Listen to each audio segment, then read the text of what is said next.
All right, the Texans make the biggest move in free agency. Well, on day one of free agency, not necessarily in free agency. They traded Laremy Tunsil. It was a relatively quiet day, as quiet as NFL free agency can be. And then I'll be damned, Laremy Tunsil traded to the Washington Commanders. We've talked a lot about this, Cody, the Laremy Tunsil situation, and for me, I think I support this trade wholeheartedly. I think it's a great trade. I think it's an excellent trade for the Texans for a number of reasons. I think long-term, it was going to come to this. And I think it would have been a nightmare for you to be dealing with CJ Stroud, Will Anderson, and already having paid Derek Stingley and having to deal with Laremy Tunsil negotiations. I just think that's a nightmare for a number of ways. First of all, you might not be able to afford it. Second of all, there's not going to be any like hometown discount and you had to deal with that. So I think we saw that. Last year, we saw them draft Blake Fisher. That was a long-term type of thing. Some would say it was for Titus Howard. I think we probably lean towards it was being as much of a Laremy Tunsil thing as anything, because at that point you were committed to Titus Howard. So from the long-term standpoint, I think this move makes sense, aside from anything that we're about to talk about. The other thing is, I don't think the value of Laremy Tunsil matches the individual accolades. I've asked this question multiple times when talking about Laremy Tunsil, and I've said this 100,000 times. If iron sharpening iron is a thing, what is the opposite? And I don't think every offensive lineman can move like Laremy Tunsil because they're not as talented and they're not as gifted. And I think that this could be an addition by subtraction move for the Texans when it comes to getting rid of Laremy Tunsil. I think this is a good move. I think this is the right move. It'll be interesting to see what they do at left tackle, but I wholeheartedly support this move. I think it's the right thing. I'm 100% in on it. The left tackle position is not going to have the same overall production that Laremy Tunsil had this past season. And that's okay, because Laremy Tunsil was a good pass protecting left tackle, and the Texans have been crappy on the offensive line a couple different times when he's been good. Like, Laremy Tunsil might have been a leader in the locker room. Well, the wrong person can lead you. I mean, you talk about irons. What's the opposite of iron sharpen iron? You saying this, I mean, you said this training camp last year, maybe the year before that. Laremy Tunsil is not swarm. Laremy Tunsil is not what the Houston Texans preach. Laremy Tunsil is not a team-first guy. Like, he's very good at what he individually does. He's admitted that. We've had him on the air. I said, you move to your kind of your own thing. He'll admit that. Like, he very good as individually at what he does. He was also the captain on the offensive line, and none of those guys on the offensive line at the other four positions ever felt like they got held in check by the captain of the offensive line. Because if Laremy was doing good, then that's all Laremy cared about, okay? You have to also factor in, you mentioned it briefly, the monetary impact that Laremy Tunsil has on this team. You were never getting a deal with Laremy Tunsil. You were always paying above market price for Laremy Tunsil. That was always the investment in Laremy Tunsil, was market price above market price. You've got 3 huge contracts coming up in the next year plus in CJ Stroud, Will Anderson, and Derek Stingley. That also helps alleviate the pressure on this team by getting rid of Laremy Tunsil. You save cap space this year, next year, obviously, but you also alleviate financially cash spending from moving on from Laremy Tunsil. What are you going to dole out in the next year plus? I don't know, probably like $400 million worth in contracts. Cash money that you've got to set aside. So you save a couple of bucks that way. And Landry, we've made fun of, and by we, it's mostly been me. I've made fun of the one voice comment from the Texans coaching staff, general manager, whenever they've talked about the offensive line situation, and specifically when they've talked about Cole Popovich, the assistant offensive line coach who was promoted to head offensive line coach. We've heard that. Well, now the offensive line room is going to listen to one voice. Is there a chance the other voice was Laremy Tunsil last year? That they listened to Laremy too much, they didn't listen to the coaching staff. I think that's a real possibility. I really do. They're going to have to fix the guard situation because they've got options at tackle. It's maybe Blake Fisher. It's maybe Titus Howard if they want to do that. They still got to add guards to the equation to fix this offensive line. But they've got draft capital if they want to do that with rookies. They've got draft capital if they want to trade for other players. They've got draft capital if they want to trade up for the next left tackle. They now have that after this Laremy Tunsil trade. Yeah, and I think draft picks are going to become more important next year because in next year's draft, and a lot of people say, why are you getting picks next year? Well, I mean, next year you're going to have CJ Stroud and Will Anderson eligible for extensions. Derek Stingley's extension's probably going to be kicking in, and you're going to have to be able to draft better. So it's going to be even more critical. I could see a situation where Blake Fisher's your left tackle and then Titus Howard, hey, get in shape, man. Like, get in shape. Get ready to go. And you give him another crack. They'll figure something out. But I think this is the right move. I think there's a number of reasons. I don't think there has to be specifically one reason. But I think it was the right move for a number of reasons. Some people ask, well, was it an Amico move? Was it a Caserio move? I think it was a combo move. I think it was an organizational move. Like, eventually you're going to have to let good players go. As much as, like, what's the worst thing that's going to happen when Laremy Tunsil leaves? You're going to have the worst offensive line in the league? I mean, you already have one of the worst offensive lines in football. Yeah, so what's the worst thing that's going to happen? You're going to have one of the worst offensive lines in the league. Like, it's like when Deshaun Watson lost to Wayne Brown, and they both kind of left at the same time because Deshaun tore his ACL his rookie year, and then Dwayne Brown ended up getting traded. The question was, well, what are you going to do without Dwayne Brown? Dwayne Brown's awesome. He's great. He is. Best left tackle in franchise history, in my opinion. What happened the next year? They had Julian Davenport and they won 11 games.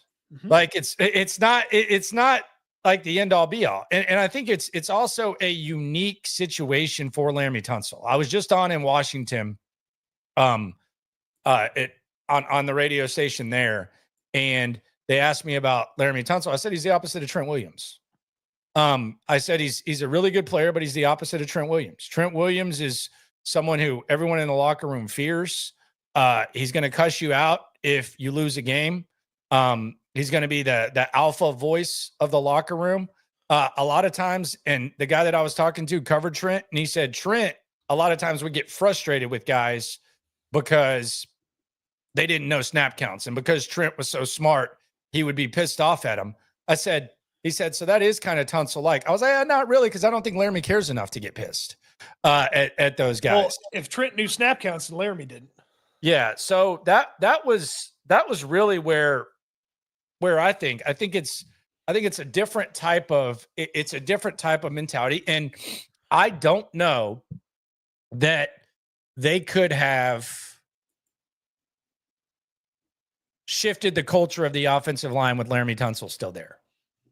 I don't know that they, like, if they really wanted to shift the culture of the offensive line, I don't know that they could have done it with Laremy Tunsil there. And I think that he's going to move how he's going to move. He's talented enough too. He's going to get a contract. He's going to pay. He's going to be able to handle his business. The other guys, like the dynamic that was established between Laremy Tunsil and those guys, I don't think it was going to change. I don't think Laremy Tunsil was all of a sudden going to become extra fired up because of a new start with the offensive line. One of the people that even like is like the biggest Laremy Tunsil proponent, he told me, he said, yeah, Laramy's a good dude, but he only cares about Laremy.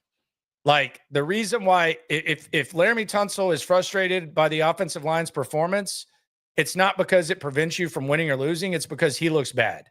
Mm-hmm. And he's associated with the bad offensive line. And that's the center's fault. It wasn't his fault. It's the referee's fault. It wasn't his fault. Well, and we've heard all the excuses for Laremy Tunsil's false start issues, which have been persistent for years, going back to 2019. But we've heard all the issues. It's never been Laramy's fault. Yeah, I have a target on my back with the false starts and all that. Well, we've heard that. Maybe if you're pissed at the center, maybe you go over there and make the center learn the snap counts. You're the captain. He never did that. Like, he never took these guys. No, he handled his business. He never took these guys under his wing for a football reason. There's plenty of, hey, this is how you party. This is how you hang out. This is how you dress nice. This is how you get big contracts. It wasn't this is how you get it done on Sundays. There was not any of that. Yeah, I just think from a culture perspective, this is really good. On the super chat, Avalardo Ruiz says, found our new LT. Cody and Landry will rotate. No, Blake Fisher will be your left tackle. Honestly, if you could combine my weight with Landry's height, you'd probably have a prototype left tackle. I don't know. Maybe the height, yes, but yeah, we might need to work on that too. This is the cleaners all over again. Wag says he probably wouldn't restructure or wanted more money. It is not out of the question that negotiating a new contract crossed Laremy Tunsil's mind when he saw guys get paid what they got paid. Yeah, very possible. Black Eighth Element says, is it safe to say Nick Caley watched the tape and signed off on Laremy? No, I don't think. I mean, if you watch the tape, you probably like what you see, I would think. From a Tunsil perspective, I would think. Well, I don't know. This better be the best offensive scheme from a blocking standpoint ever. They are betting like hell on Nick Caley figuring this damn thing out. They really are. There's been a lot of hope that Nick Caley's offense and the blocking scheme that he's going to install with this offense is going to fix some things. Well, the hope even got larger now. Moving on from Laremy Tunsil. So you think? Go ahead. Sorry, get Jesse's comment. Then I got a question for you. Jesse, good Lord, Jesse's been busy today. Jesse's the man. Talk him off the ledge, guys. Tunsil was toxic and overpaid. So many drive-killing penalties. Hashtag SNL. Keep up the good work, Jesse. You keep up the good work. We appreciate you. I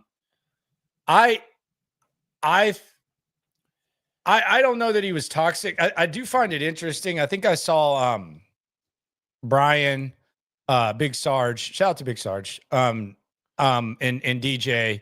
They're kind of talking about how Laremy was a leader. You can be a leader, but not everybody can move like you. Like it's not. There's a lot of leaders. I don't want to make like extreme analogies, but yeah, I mean, leader. Liked, like there's a difference between, there's a difference in types of leader and culture and all that type of stuff. So I think Laremy Tunsil, I'll be honest, I think Laremy Tunsil was kind of coddled media wise to where, I'll just be honest with you, it wasn't even worth like trying to talk to him because I think he had his buddies. And whenever Laremy Tunsil would have a bad game, the people in charge of making him talk would kind of make it pretty clear that he wasn't going to talk. And it was going to kind of look like you were like some sort of narc if you went over there and kind of talked to him. So I thought there was a little bit of coddling there that came with that. And I think y'all can probably see it with the coverage, like the quotes, the off record quotes, they were always accompanied with excuses and justifications when stuff would happen. I remember he had the bad game against the Jags where Josh Hines Allen just got the best of him. And there was talk, well, he held his own. And it was like, really? He allowed 3 sacks and it was one of the worst games of his career. He would give quotes to Aaron Wilson that were kind of secondhand and kind of forgotten. The referees needed to communicate better against Minnesota. Again, I'll tell you this, if you have 5 Laremy Tunsils that have that kind of talent, then I think you're in good shape. Yeah, if you had 5 Laremy Tunsils talent-wise, your quarterback never gets touched. But if you have 5 Laremy Tunsils mentality-wise, you're screwed because Laremy Tunsil is like a one-of-one type of talent. Like, so it's much different in what you copy with Laremy Tunsil. Like, from a Titus Howard standpoint, I think Titus copied Laremy Tunsil in every way possible except diet. And I think that maybe now you get Titus Howard like a little bit more motivated. I guess on Instagram or something, he said he was sick. That's one of his mentors. That's one of his brothers. They're like really tight. But this could be a wake-up call for Titus Howard. And maybe we see the best of Titus Howard. But you just like you can't all move like Laremy Tunsil. And that was kind of where it was getting. And the other thing is the way in which Laremy Tunsil walked into the building was just different. Like if the 2019 team had stayed put, then and that core, then maybe it would have been different. But he basically has you by the balls when he gets here because you didn't negotiate the contract. So you give up 2 firsts and a 1, and you make him the highest paid offensive lineman of all time. Then everything blows up. He's able to just handle his business and go through the growing pains and stuff. And then when D'Amico Ryans comes in here, like by that time, he's already the 2-time highest paid offensive lineman of all time. And there's just kind of a culture. I don't think like Washington's inheriting like Laremy Tunsil's not going to go in a locker room and take it over. I think he's just going to do what he's got to do, like accordingly. Like he's going to handle his business. He's going to be in the best position. I just think in this situation with what's forward, what's behind us, and what we saw, this is a good move. I agree. Now, there has to be some corresponding action to it. You've got to continue to add to this offensive line room. It's not like they have if they had to play a game tomorrow that CJ get killed. But so you said Blake Fisher. You believe Blake Fisher's going to be a left tackle? I think that was the original plan. Was Titus won't be as bad at right tackle as he was last year, and Blake Fisher's your left tackle. I think that's the plan. I am intrigued to see if maybe they do switch it and it's Titus at left tackle and it's Blake Fisher at right tackle. I'm up for either idea, by the way. Like whoever has the skill set or the ability to best suit both sides, like go for it. That's something the Texans will have to decide and really kind of parse through and maybe have already figured out or thought through as a team. But it does feel like those two guys are going to get the opportunity to be the tackles, because you look at free agency, Cam Robinson, like I'd rather Blake Fisher be the left tackle than Cam Robinson. I'd rather Titus be the left tackle than Cam Robinson. If you trade up for a player, okay, you're just going to throw a rookie out there right there at left tackle. Like, why not give Fisher the opportunity a year in? It may be hard to go up and get one of those tackles that actually can day one be a left tackle. So I do believe the tackle situation is going to be handled by those two guys in whichever role that they play. Look, offensive lines need to be synchronized. Like it's not a, what was the analogy that I always used? Laremy Tunsil kind of reminded me of a guy that would play pickup basketball. His team would consistently lose 15-9. And he would talk about how he had 9 and his guy didn't score. We've all played with that type of guy at the pickup in pickup. It's not a matter of passing, setting picks, playing help defense to maybe give yourself a better chance to win. It's I got mine. The other 4 guys didn't get theirs, but I still got mine. I'm still a Pro Bowler, and it's a bad offensive line. I think that on the offensive line, if 5 guys can kind of be willing to give a little bit more, and they have the mentality where if I have a perfect Pro Football Focus grade, but the quarterback gets sacked 4 times, we're fucking up, not y'all are fucking up. We're fucking up, not y'all are fucking up. I think that mentality can be helped. And I think that that's the mentality that they need. Look, if you have an awesome offensive line, an awesome array, and you have Laremy Tunsil, that's fine. But these young guys, they need to all work together, and they need to figure stuff out. Laremy Tunsil is still going to be a Pro Bowl offensive lineman. There's a strong chance that a year from now, he's the 3-time highest paid offensive lineman. It might be this offseason. Yeah. So he's still going to get what he wants, and he might actually be in a better situation to even get a Super Bowl if that's something that he does desire. But I think with where this culture is, with where the Bills are heading, this is a really, really, really, really, really good move for the Texans. Wags asks on the super chat, do we draft an OT, and if so, who?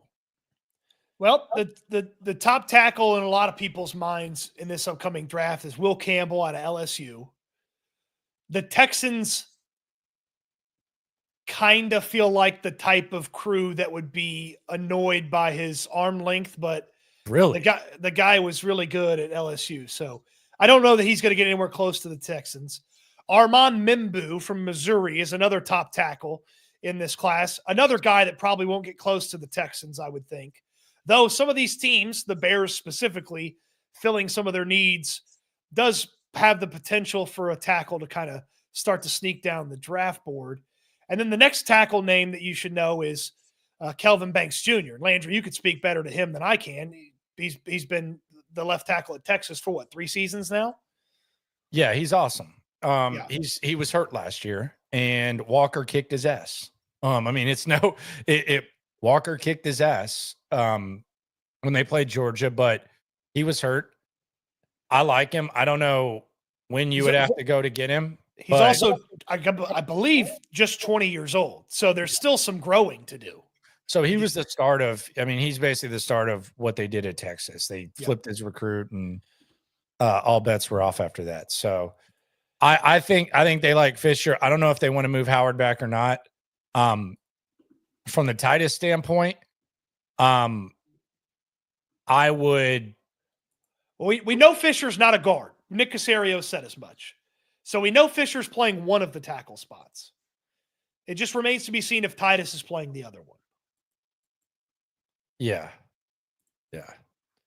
Don't Rhino says, my brothers, thank y'all for holding this down this offseason. Cody Stoots is the king of the offseason. Let's make no mistake about it. This is a 512 says SNL, let's get it. Kings of Texans digital media. Cody Stoots is the king of the offseason. I'm the king of the end season.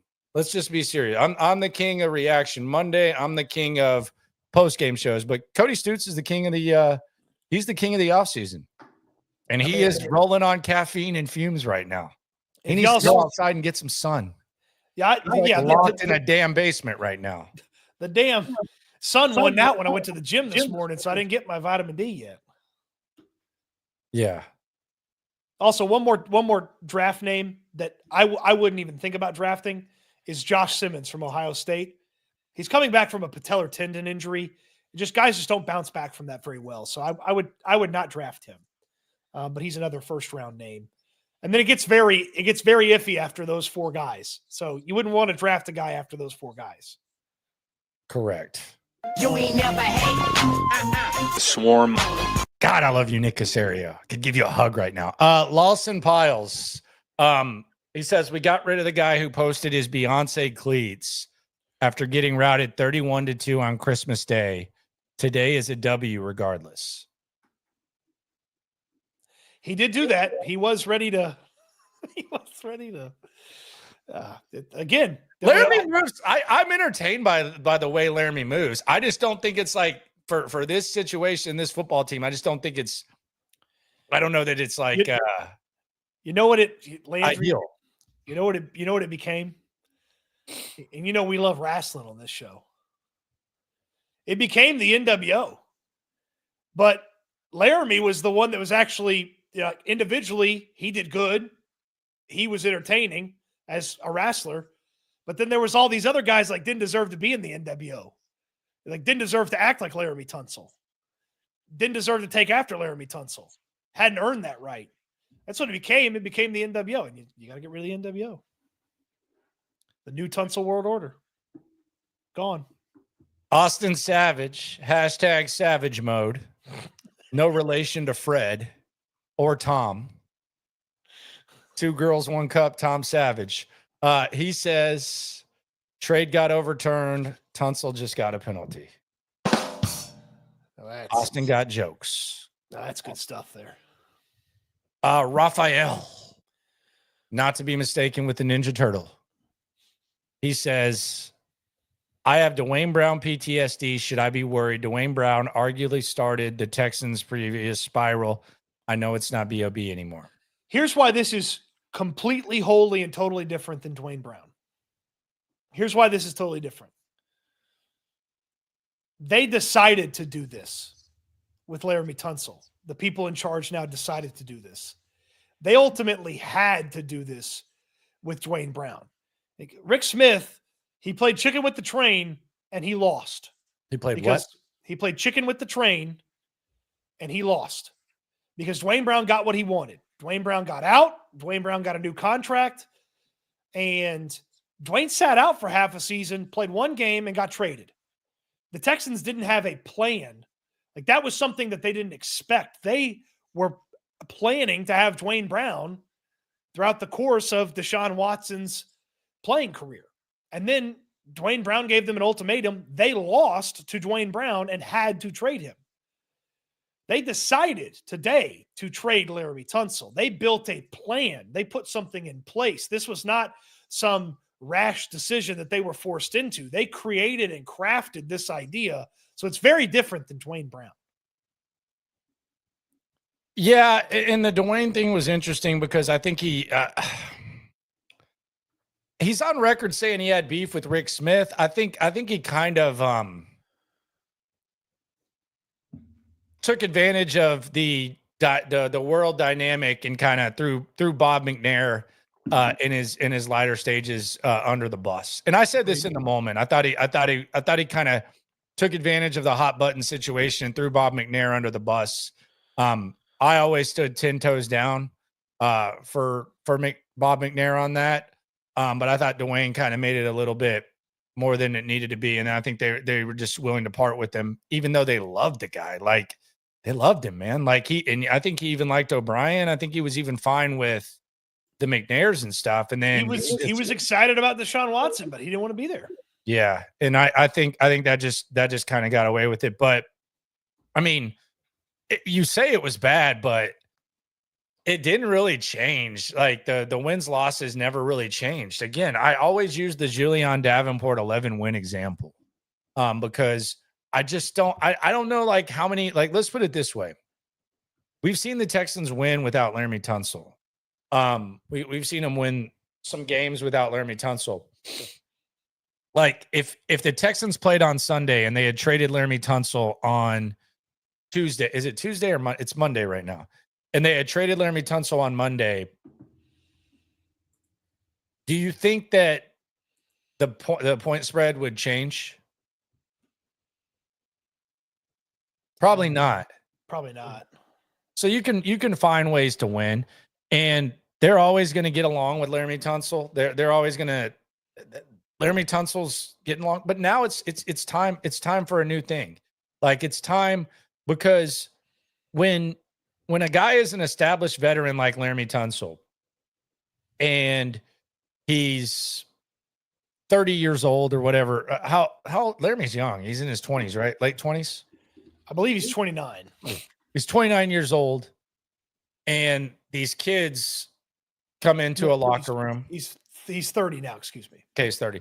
These kids go into the league and they go into a locker room. Like, naturally, you're not going to tell Laremy Tunsil what to do. Like, CJ Stroud, if he wants to pick it up or anything like that, you're not going to tell Laremy Tunsil what to do. This is kind of the transformation of, like, the alphas in the locker room. Like, when you walk in this locker room now, you go from seeing Laremy Tunsil just handling his business, going about his way, moving the way that he can move at an elite way, to where now you're looking at Will Anderson. You're looking at CJ Stroud. You're looking at Derek Stingley. This naturally happens by way of economics too, because you have to pay these guys. Now you go on the offensive line. You go in the offensive line meeting.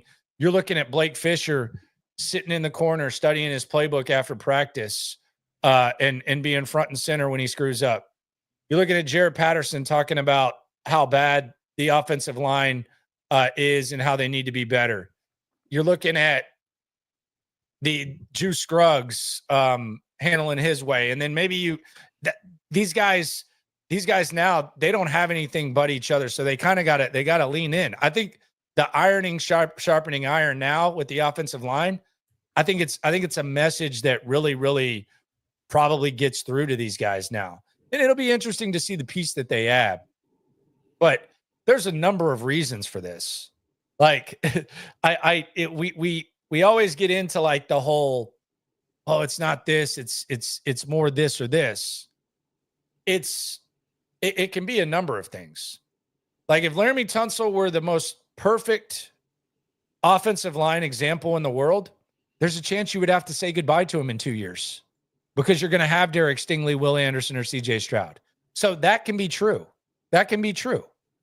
If Laremy Tunsil were just this chaotic, terrible, awful guy that you just had to get rid of, which he's not, that could be true as well. If he were just kind of a guy that would make changing the culture of the offensive line a little bit difficult, and you had to move on from him on top of the obvious, the economic reasons, that can be true too. There's a number of reasons for Laremy Tunsil. Like Laremy Tunsil, it doesn't matter if Laremy Tunsil's on a 2-win team. It doesn't matter if Laremy Tunsil's on a 10-win team. He's gonna act the same way. It's gonna be very consistent, and he's gonna be a really, really good football player. Sometimes really, really good football players aren't enough. We see some of the most talented teams in the league. Sometimes they're the most disappointing. There's a number of reasons why. So I don't think this is like the end all be all. And the pushback I've seen is, wow, the offensive line got worse. Did it? Like, what's the worst that's going to happen? It's going to be a bottom 5 offensive line in the league. Too late. Is CJ Stroud going to have more pressures than any other quarterback in the league? Is CJ Stroud going to get sacked at a godly amount? There's a lot. I'm not overly like, I don't think this is like the hugest end all be all deal. Quentin Swift says, y'all been crushing it all day. Thanks for the coverage. Stoots is the king of the offseason. No doubt about it. And he probably hasn't eaten. Carve something down. I had a power bar on the 5-minute break between the Cody Stoots channel stream and this stream. All right, so here was my pull back the curtain for all the people. Shout out to all the people here. So I did the brief stream, free agency stream, this morning, and then I was like, you know what? I'm going to try to eat a little bit healthier, but I kind of want like a burger. Okay. So I was like, okay, I'm going to go to Five Guys. They got burger bowls. Ooh. Yeah, Five Guys has burger bowls, kind of a life changer. So I got a burger bowl. The wife wanted a burger bowl. And I was driving to get the burger bowl. And then wifey said, hey, I have a Walgreens order I want you to pick up on the way home too. I said, okay. As soon as I'm in my car, I'm listening to your stream, and you say, oh, we got bigness. By the way, your O's suck. Your O's are hard to read, brother. Well, because you will say, because this is why it was even more surprising. Keep him on his toes. Cody will be like, oh, he'll be doing his live stream. And y'all all know this because most of y'all are in the live stream. He'll be doing his live stream and he'll be like, oh, the Jags just signed a deep snapper. And it's like to a 2-year, $2.6 million contract. Oh, the Jags just signed a deep snapper. Oh, whoa. Oh, my, Samaje Perine got signed. Like, so your O's are really hard to read. So I'm driving to get this burger bowl, and all of a sudden you're like, oh, big one here. And I'm like, all right, who signed Nickelback to a 2-year deal? And it was the Laremy Tunsil move. And I was like, oh crap, I'm going to get these burger bowls. I'm going to Walgreens. Then all of a sudden I get a text. My boy who does radio in Washington is like, hey, can you hop on? I say, sure, I'll hop on. I hop on at 3:45, so I didn't get to eat the burger bowl. So the burger bowl's just chilling. Oh, no. Yeah, I didn't get to eat the burger bowl. So I went and got that, and I didn't have my 15-minute window, so I didn't get to eat the burger bowl. So the burger bowl's just hanging. Whoa. I will say, back. Oh, whoa. I can't defend any O's before the Tunsil one, but I will say I was moments away from hitting in stream, and I just happened to look. It's like I was like ready to kind of like power down for a second, get ready for SNL, and then that happens, and I was like, all right, we're gonna keep going here. So Now, I promise next year I will have an appropriate O sound. No, it's fine. Whatever makes you happy. I'm just saying it's hard to. Well, Oing makes me happy. Yeah. It's a little O. T says won't miss the penalties on huge plays and save money. Don't mind it. Got 4 picks. Yeah, I think the picks are huge for next year, especially once the Bills come through. Zach Rose says, "Oh, Texans signed a new kicker." Kaimi better watch his back. He might be next.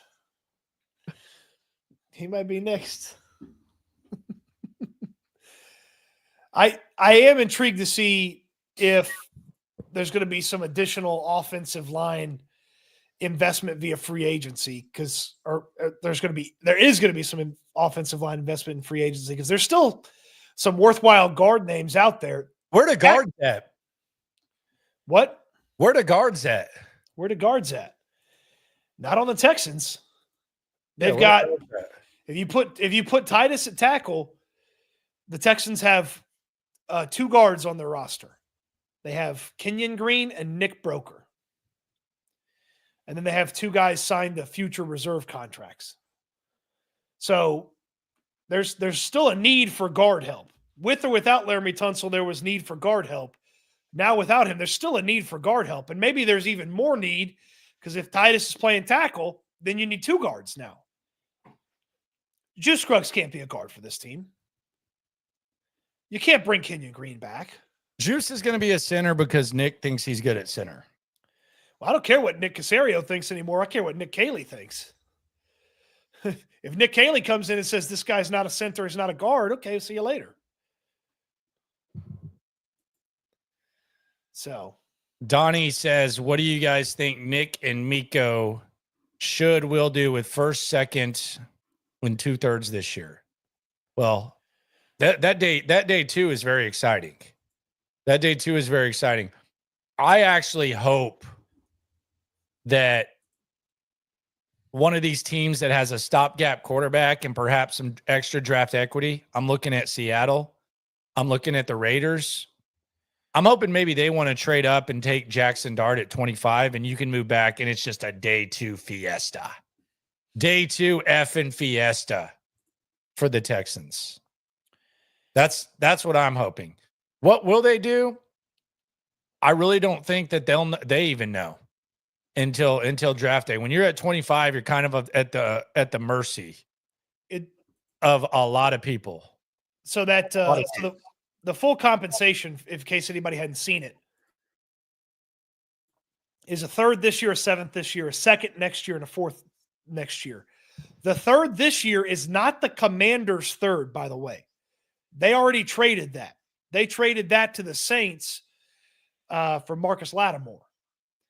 The 3rd that the Texans are getting is the Dolphins' 3rd. So it's the 79th pick. Okay. So it could have been the 93rd pick, but it's actually the 79th pick. So they get the 79th pick in this year, and then obviously the 2 and the 4 next year. So the Texans have, as we talk now, 25, 58, 79, and 89 in the top 100. That obviously could get expanded upon. You ain't never hate. Swarm. Shout out to Donovan Williams. Not to be mistaken with Donovan Darius, former NFL player. Shout out to One Mortal 2, not to be mistaken with Mortal Kombat. A game which I'm really shocked that parents let that one slip through the cracks back in the day. I'm really kind of surprised that one got through, but it always seemed to get through even the strictest kids. He says Texans Trey Smith move coming with new ammo. No, they're the Chiefs. They're keeping him. He's already signed the franchise tender, so Trey Smith's sticking around. What if they use this extra pick on that? Chase says we may reach #Guard Talk 2.0. Let's go, boys. you need twice as many guards as you did 8 hours ago. So you think for sure Titus is a tackle now? I just don't see a scenario where they're bringing in a tackle that is better than Titus Howard day one. It's fair. I mean, maybe one of these rookies, if he falls far enough, the Texans want to go get him. But Herman says, what would you want for our first rounder if Nick trades? I would want their 2 at the front of the second round, ideally, and then maybe a 2 or a 3, something like that, like extra day 2. This is the day 2 mafia. They are the day 2 mafia. You've heard of DTF? They're day 2 mafia. Down to do damage on day 2.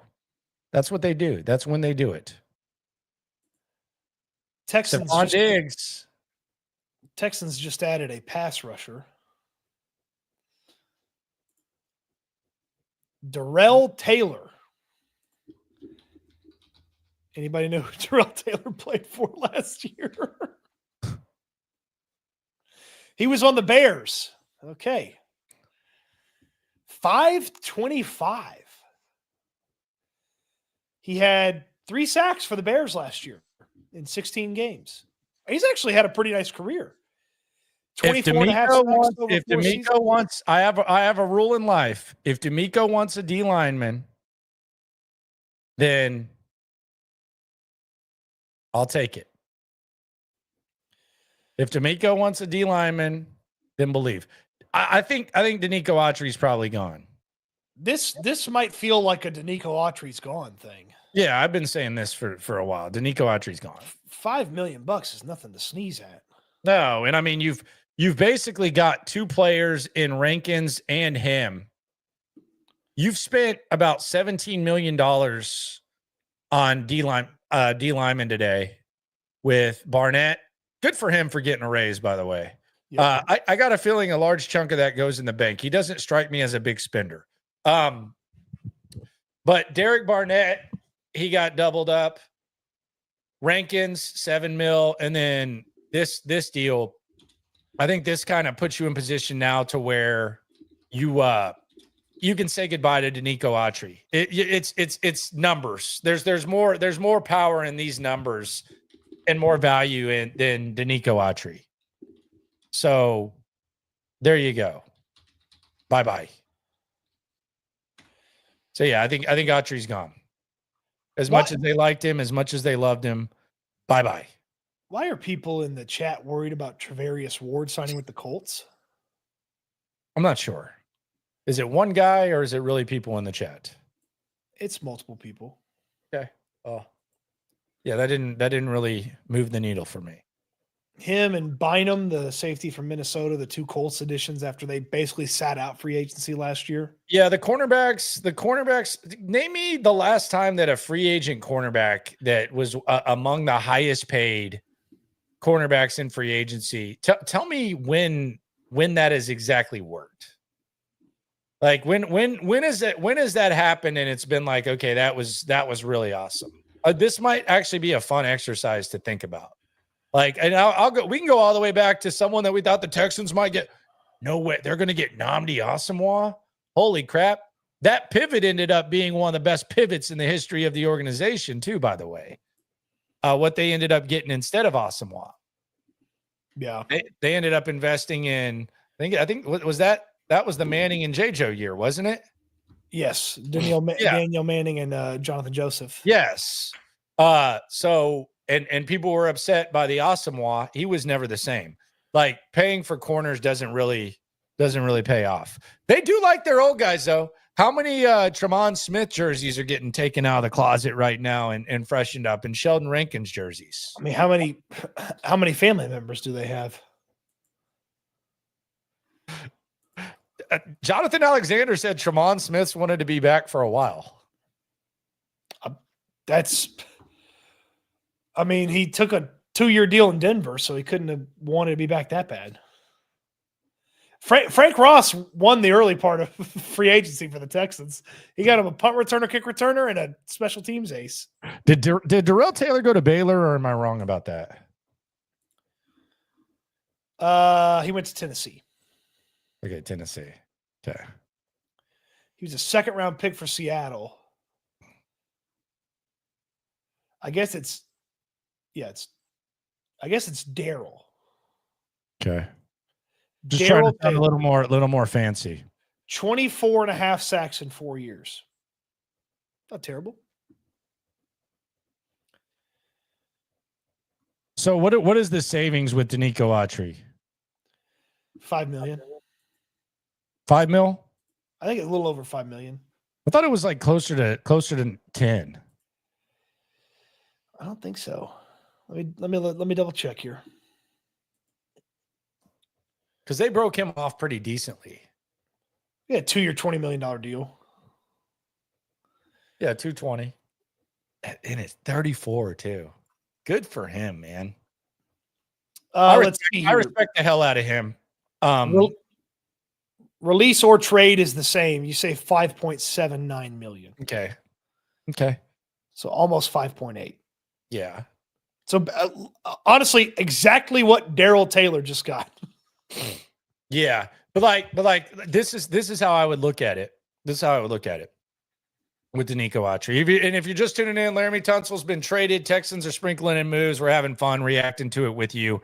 We're about 1,500 deep. But like on third down, do you think that they value Danico Autry any more than they do Sheldon Rankins?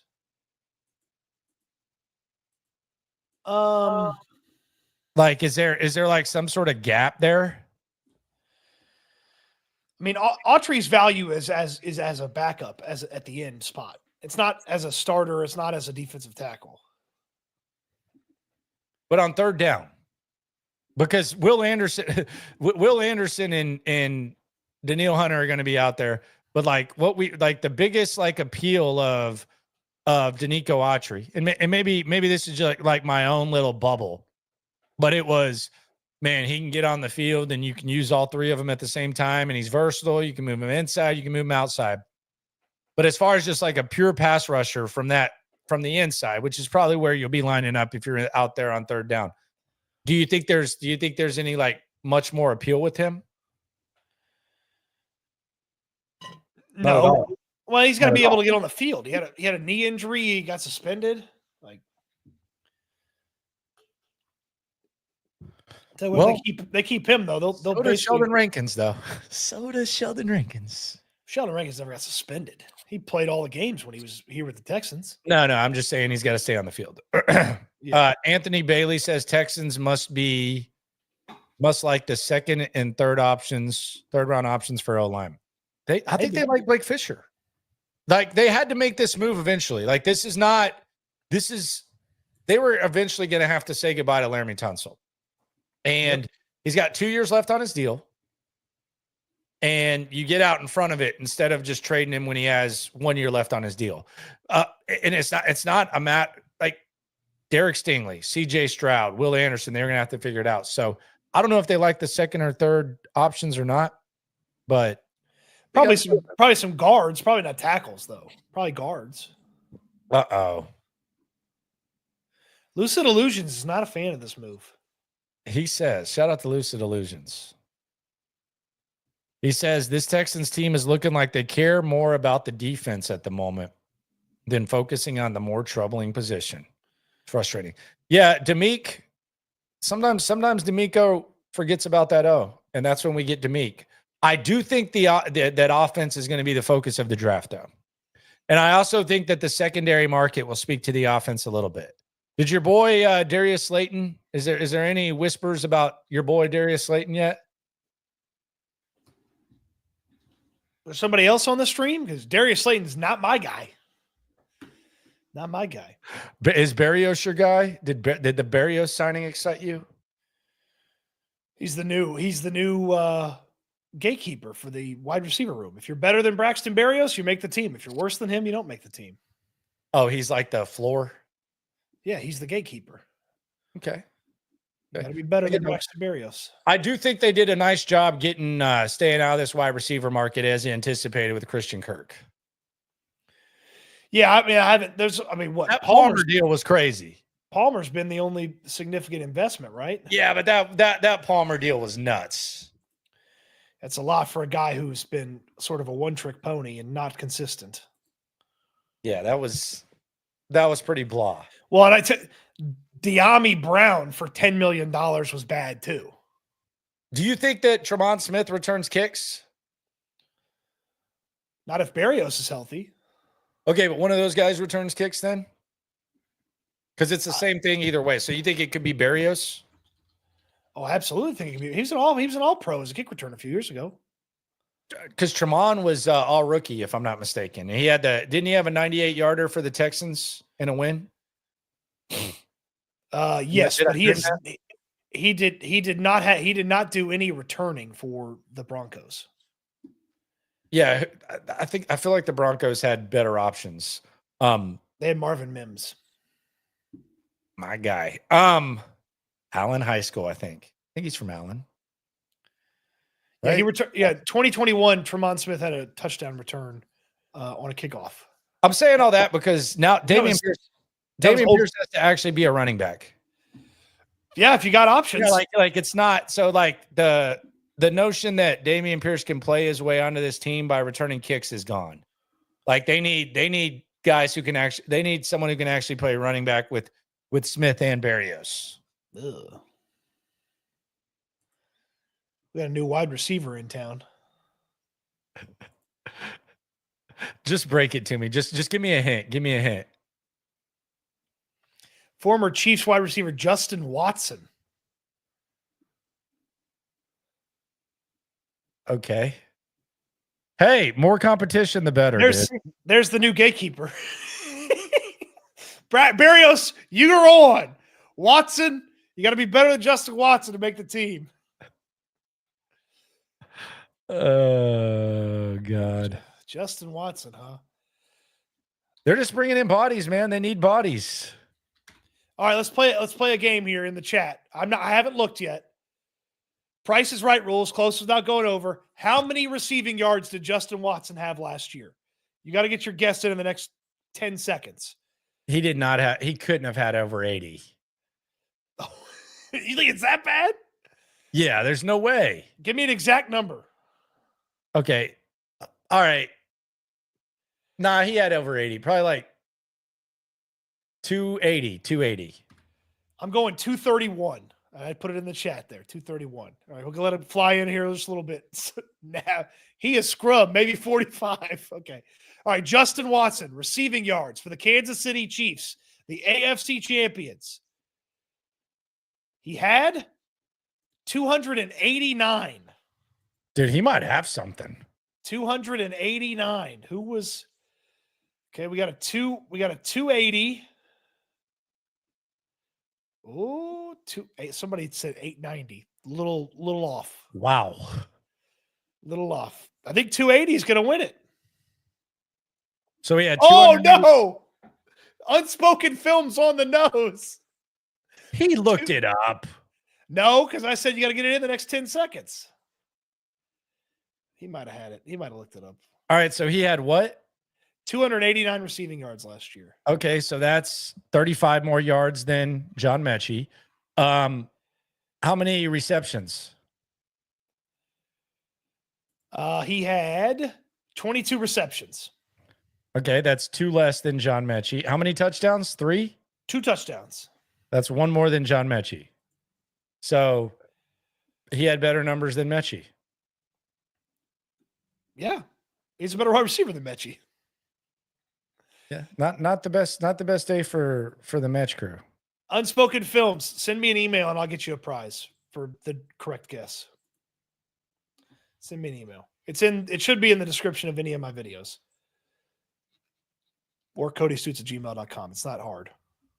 I think today is a good day, man. I think today was a good day. Okay, Ice Cube. Oh, it was a good one, man. Traded a left tackle for a bunch of picks. Today was a good day. Traded the left tackle. Bodies in the wide receiver room. Bodies on the D line. Let the market kind of play out. Blake brings up a good point. I think this is a fair scouting report.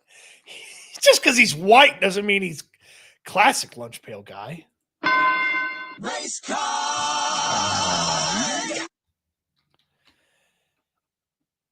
You know what I'm going to look up, Landry? How well does he block? Oh God. You know they love those blocking wide receivers. The Robert Woods theory.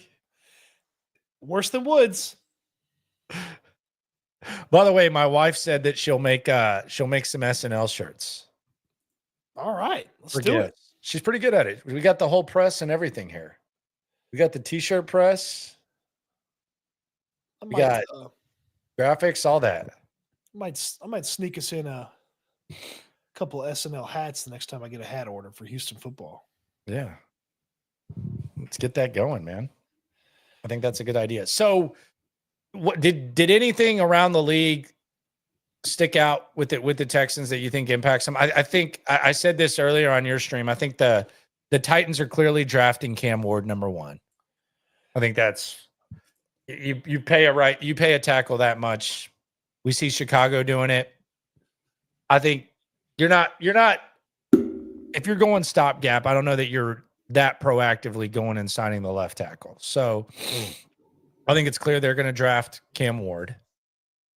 Jacksonville, I don't know what the hell they're doing. Eric, we haven't even talked about Eric Murray yet. Eric Murray got the bag. He's a badass, dude. So Eric Murray he's going to clear $50 million in his career. The Kirk Cousins of safeties.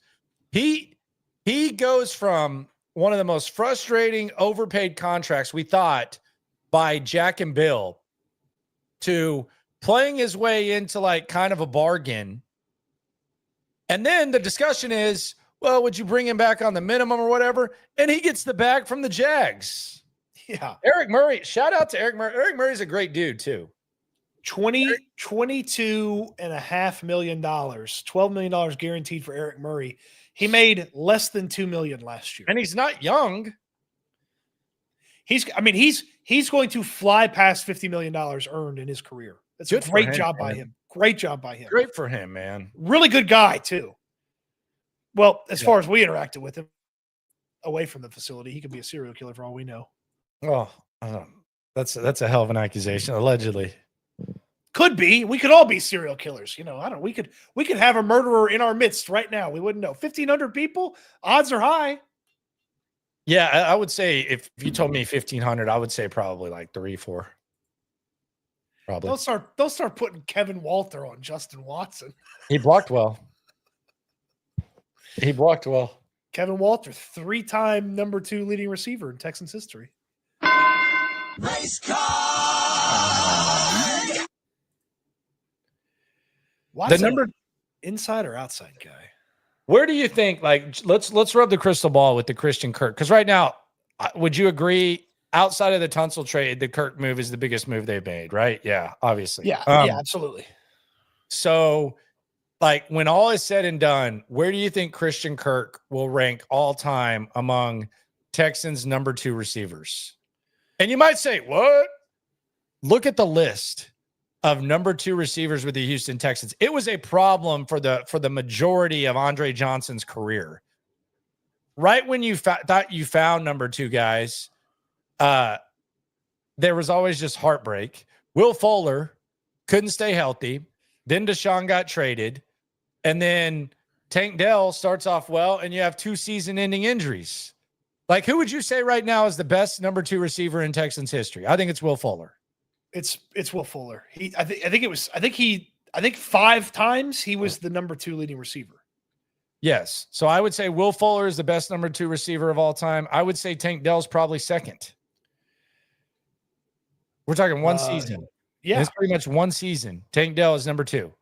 They've never had good number 2 receiver. Hold on. I did this. I'm trying to find this list. I did this list the other day of the number 2 wide receivers. But yeah, Will Fuller, I think 5 times he was the number 2 wide receiver, at least 4. And then the number 2 leader was Kevin Walter. The number 3 was, I think, Tank a couple of times. Bear with me as I find the list. But yeah, no, Fuller and could Kirk be? If Kirk gets 1,000 yards, he's the number one. They've never had a 1,000-yard number 2 wide receiver. That's what I'm saying. So where would you put him? I believe he could end up as the second best. 2 years ago when he was healthy, he was a 1,000-yard guy. Yeah.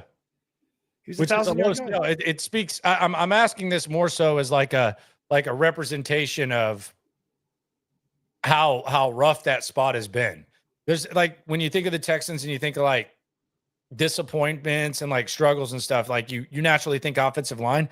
Number 2 wide receiver has been a weak part of this whole thing. All right, here we go. History for the organization. We got Billy Miller. Who was Did you tweet this or you just? I tweeted this. I tweeted this back in February. Okay.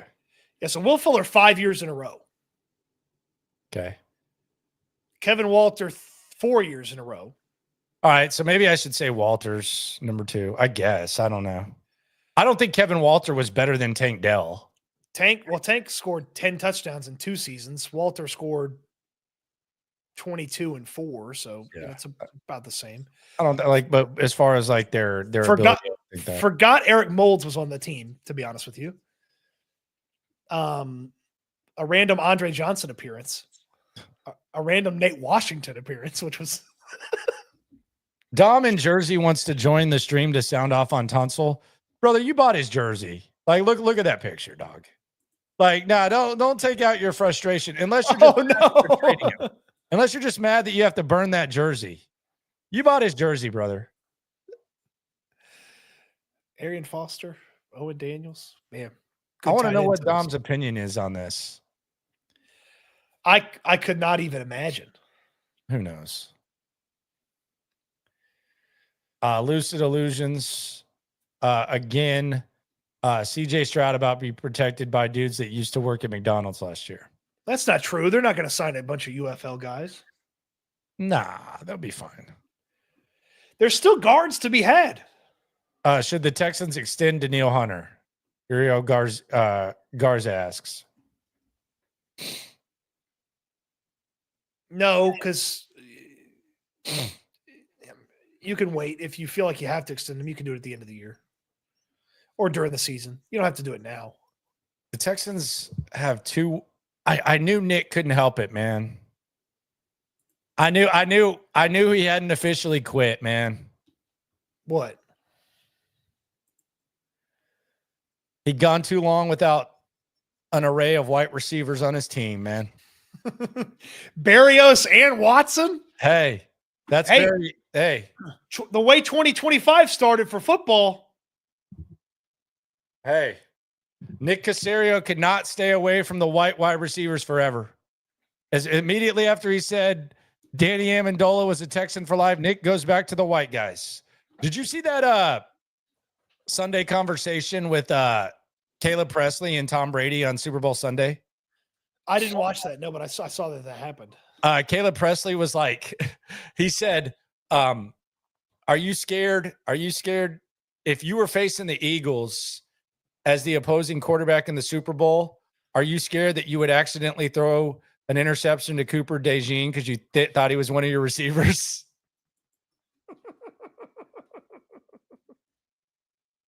That's a very good question. It's a very good question.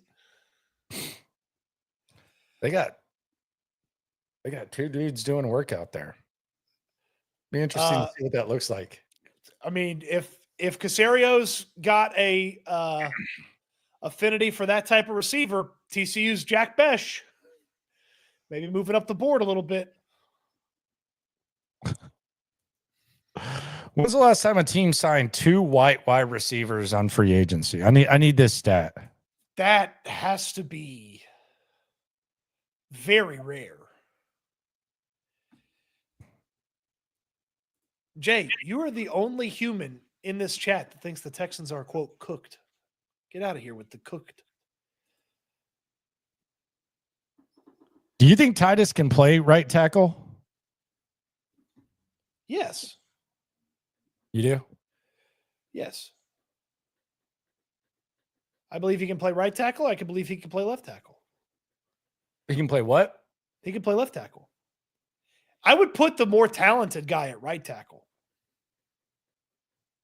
You face tougher defenders at that on that side. I would put the more talented guy at right tackle. Let's put Dom. Get Dom. Drop the link for Dom. He wants to sound off. I want to hear this. No third person though. This is gonna need to be good here. No third person. Dom from New Jersey. I'll get it to him. Yeah, no third person, sir. All right. God. I don't even know his opinion on the Tunsil thing. Well, he's wearing a Laremy Tunsil jersey. Yeah, he bought his jersey. He's probably mad at his purchase. It was an interesting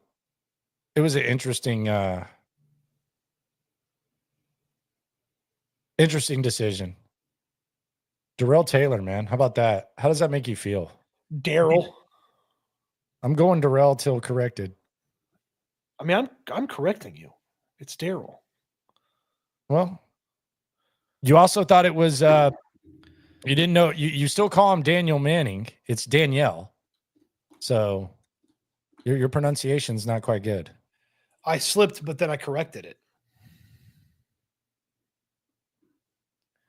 I slipped. The invitation has been sent to Dom in New Jersey.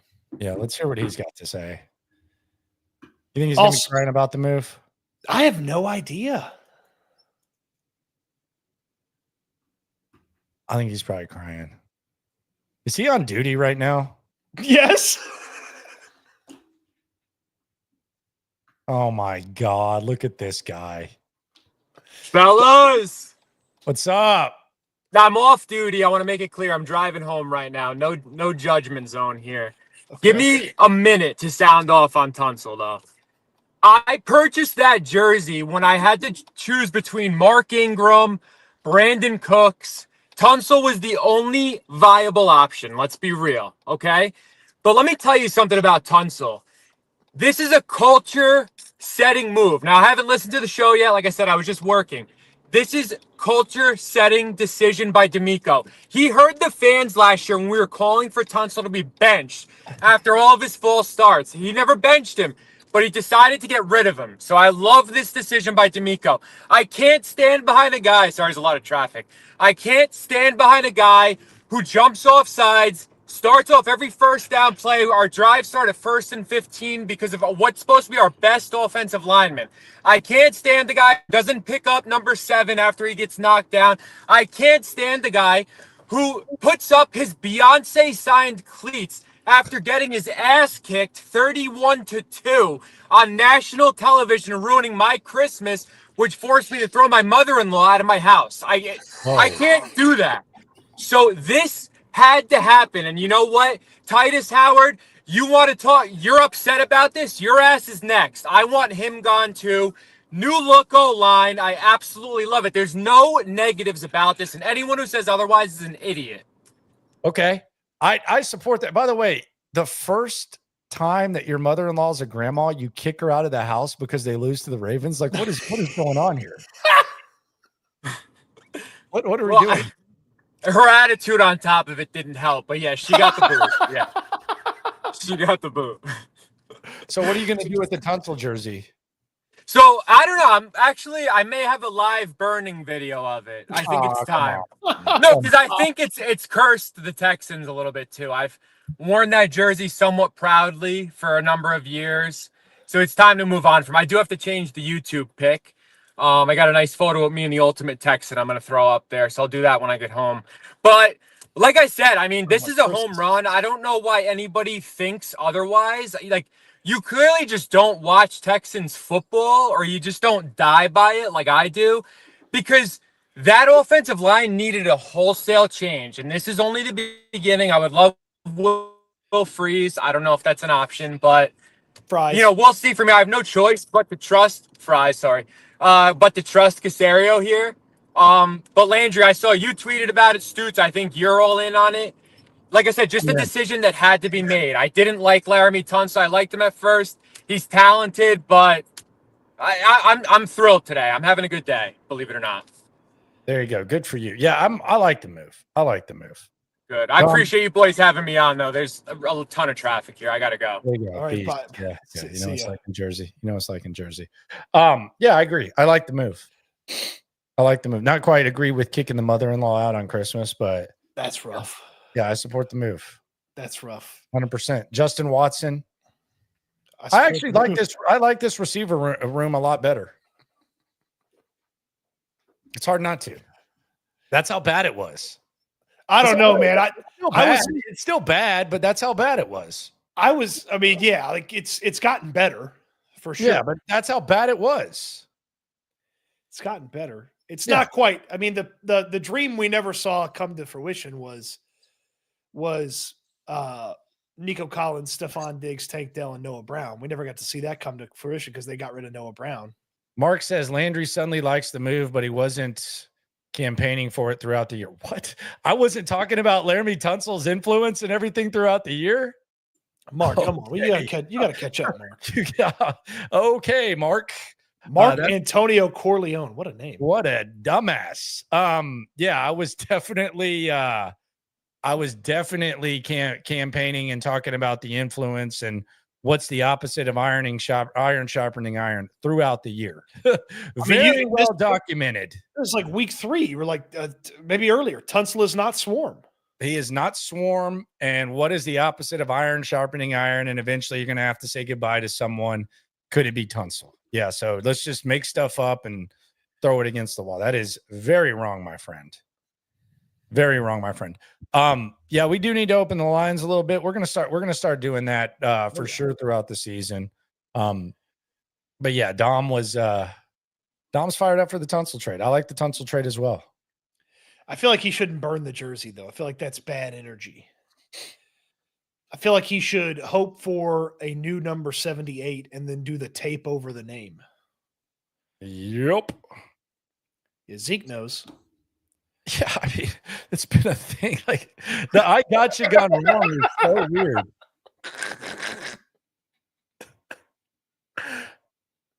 He brings up. That's Race car. He might have to get his back. Wait, that's a lot of Italian. That's a lot of Sicilian. Barrios, Watson. However the hell you say Dom's last name.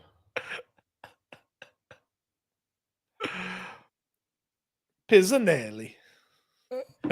They draft Fedoni. Like him. Real good. Nebraska's tight end in the draft.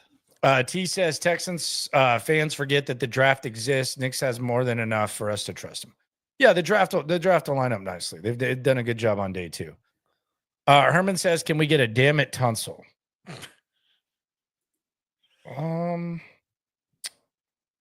Damn it, Tunsil. Bobby. Shout out to HDAV Traveler, the man. We already got to Chase. He may kick the tires on Dom. Pat, let's not get into kickers. Yeah, Dom started the kicker thing the other day. Mo Heavy says our O-line was completely healthy for the most part all year. And was one of the worst in football. 2 O-linemen gone. It's a step forward.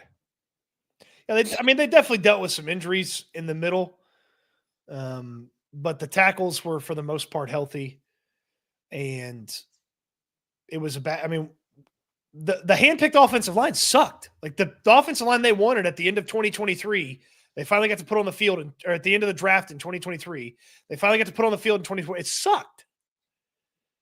They weren't good, man. Because they're. I'm not also sure Titus and gone too. I mean, it wouldn't be the worst thing. It wouldn't be the worst thing. What if they bring back George Fant, start him at right tackle, and Fisher at left tackle? Start Fisher at left tackle.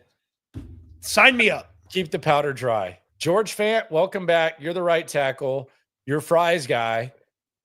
You can get him in just so you can use screw all your that. references. Zeitler. All right, Zeitler, and then figure it out.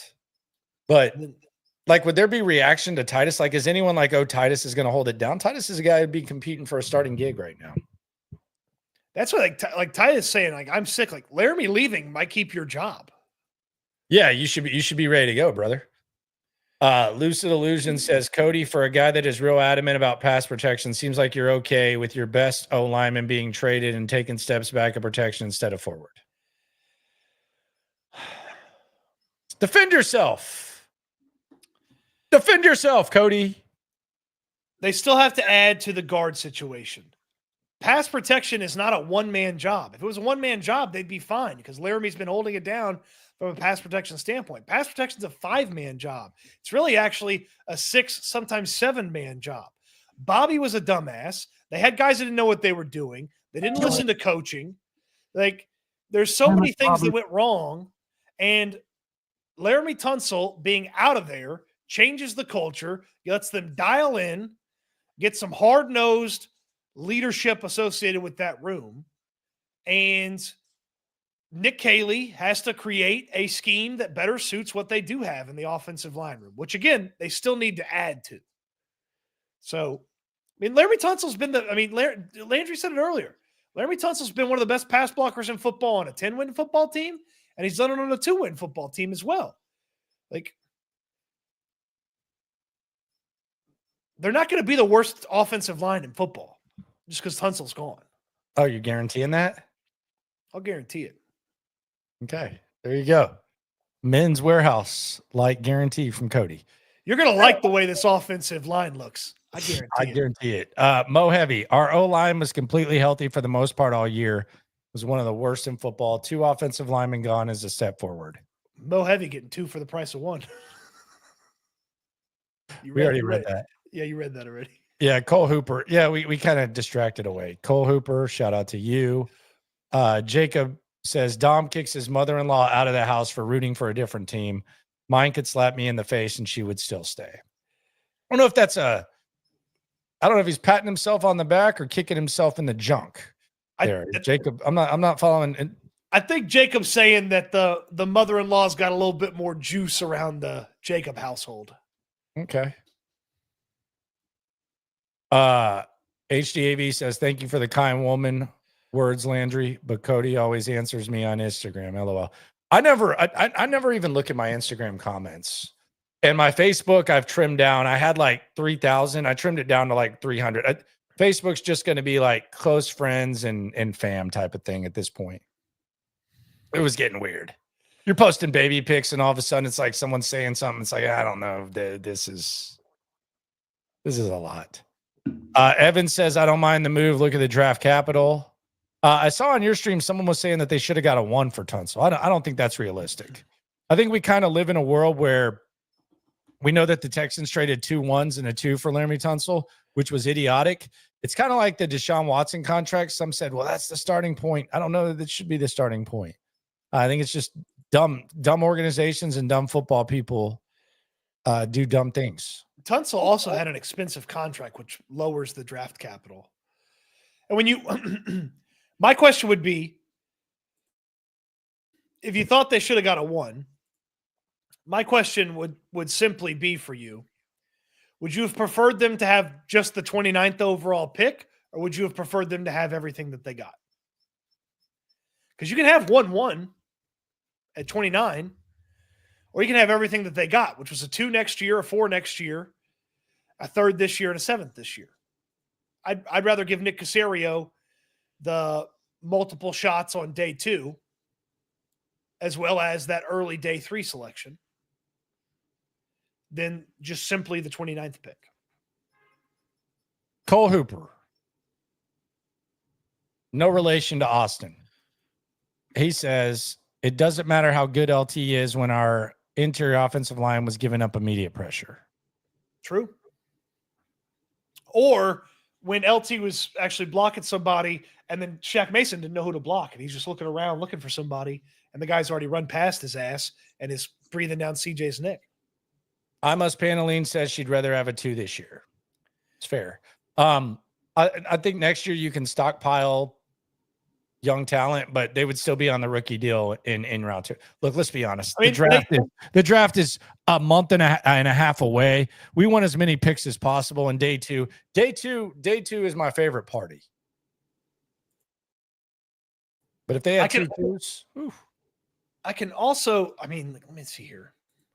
I mean, Washington's number 2 pick is 61. They traded the Texans 79. So, I mean, let's just call it the extra 4th. Texans are out of the 4th round, though. Let's just sit there 4th. That's okay. Day 2 is the party. Bottom line business says these dudes, I'm assuming he's talking about me and you, are low key nervous. I think that might be like the appropriate use of low key, perhaps. Low key nervous because they're constantly bagging on Laremy Tunsil, trying to justify the Texans trading him. No, I've wanted this trade for a while. What's there to be nervous about for me? Like, is the offensive line going to suck? Hey, here's a news flash for anybody who's new to the channel. Okay, I got a news flash for you. If their plan to replace Laremy Tunsil sucks and they have the worst offensive line in football, we'll tell you. We're not going to sit here and worry about, were our previous opinions right or what? We're going to observe what happens with this organization. Yeah, don't hurt my feelings. We're going to observe what happens with this team, and we're going to give it to you straight. And this is the only place you're going to get it raw and real about the Houston Texans. The only place.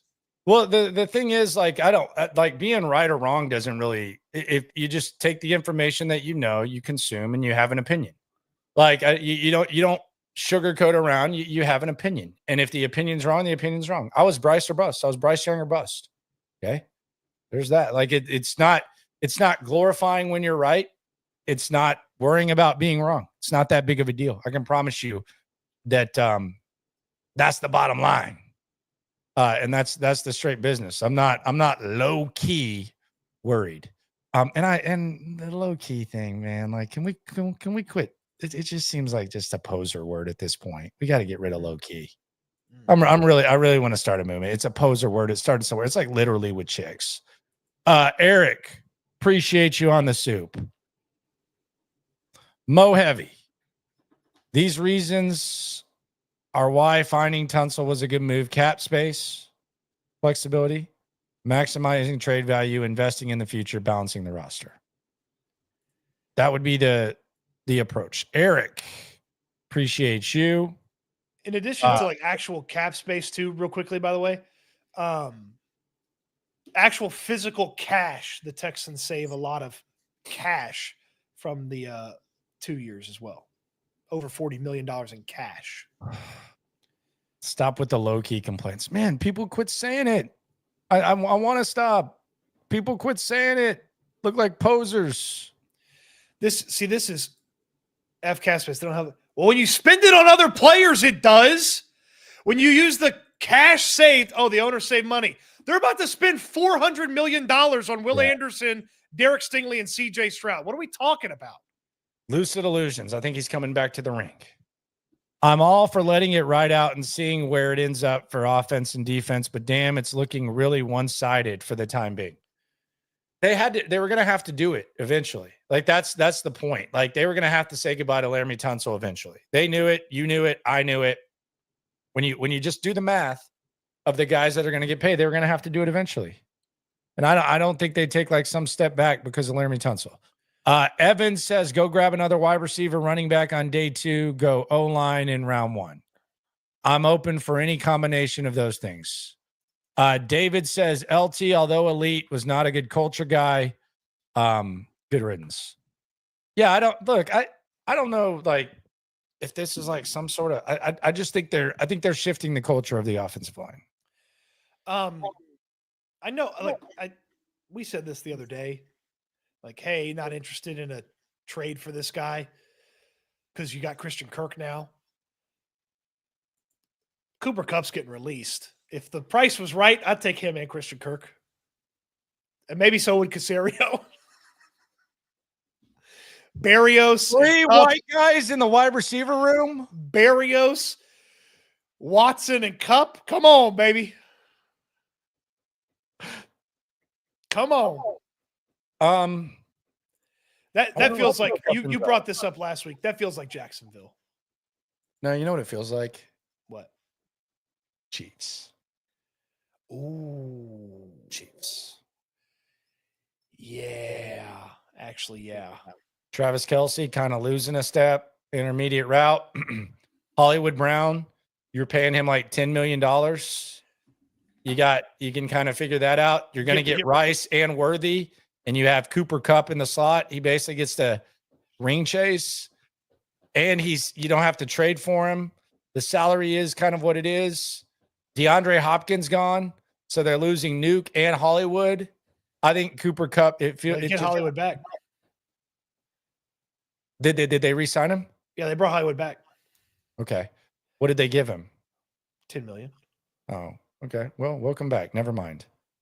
Yeah, so they got Hollywood, Rashee Rice coming off the injury, Xavier Worthy, and then they could throw Cup down there in the slot. That's pretty nice wide receiver room. Yeah. Well, maybe that's not going to happen now.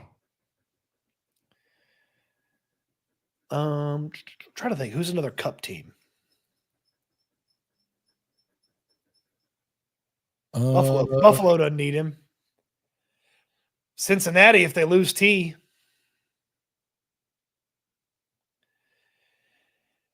Cincinnati's not going to be able to keep T. Higgins, right? I don't know. Why are they? I don't know what they're doing. They're a weird organization.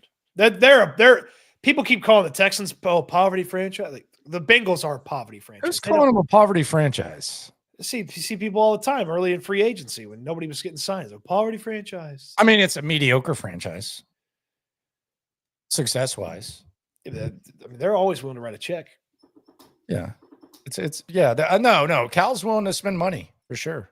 The Bengals won't write the checks. The Bengals have the worst facilities in football. Yeah.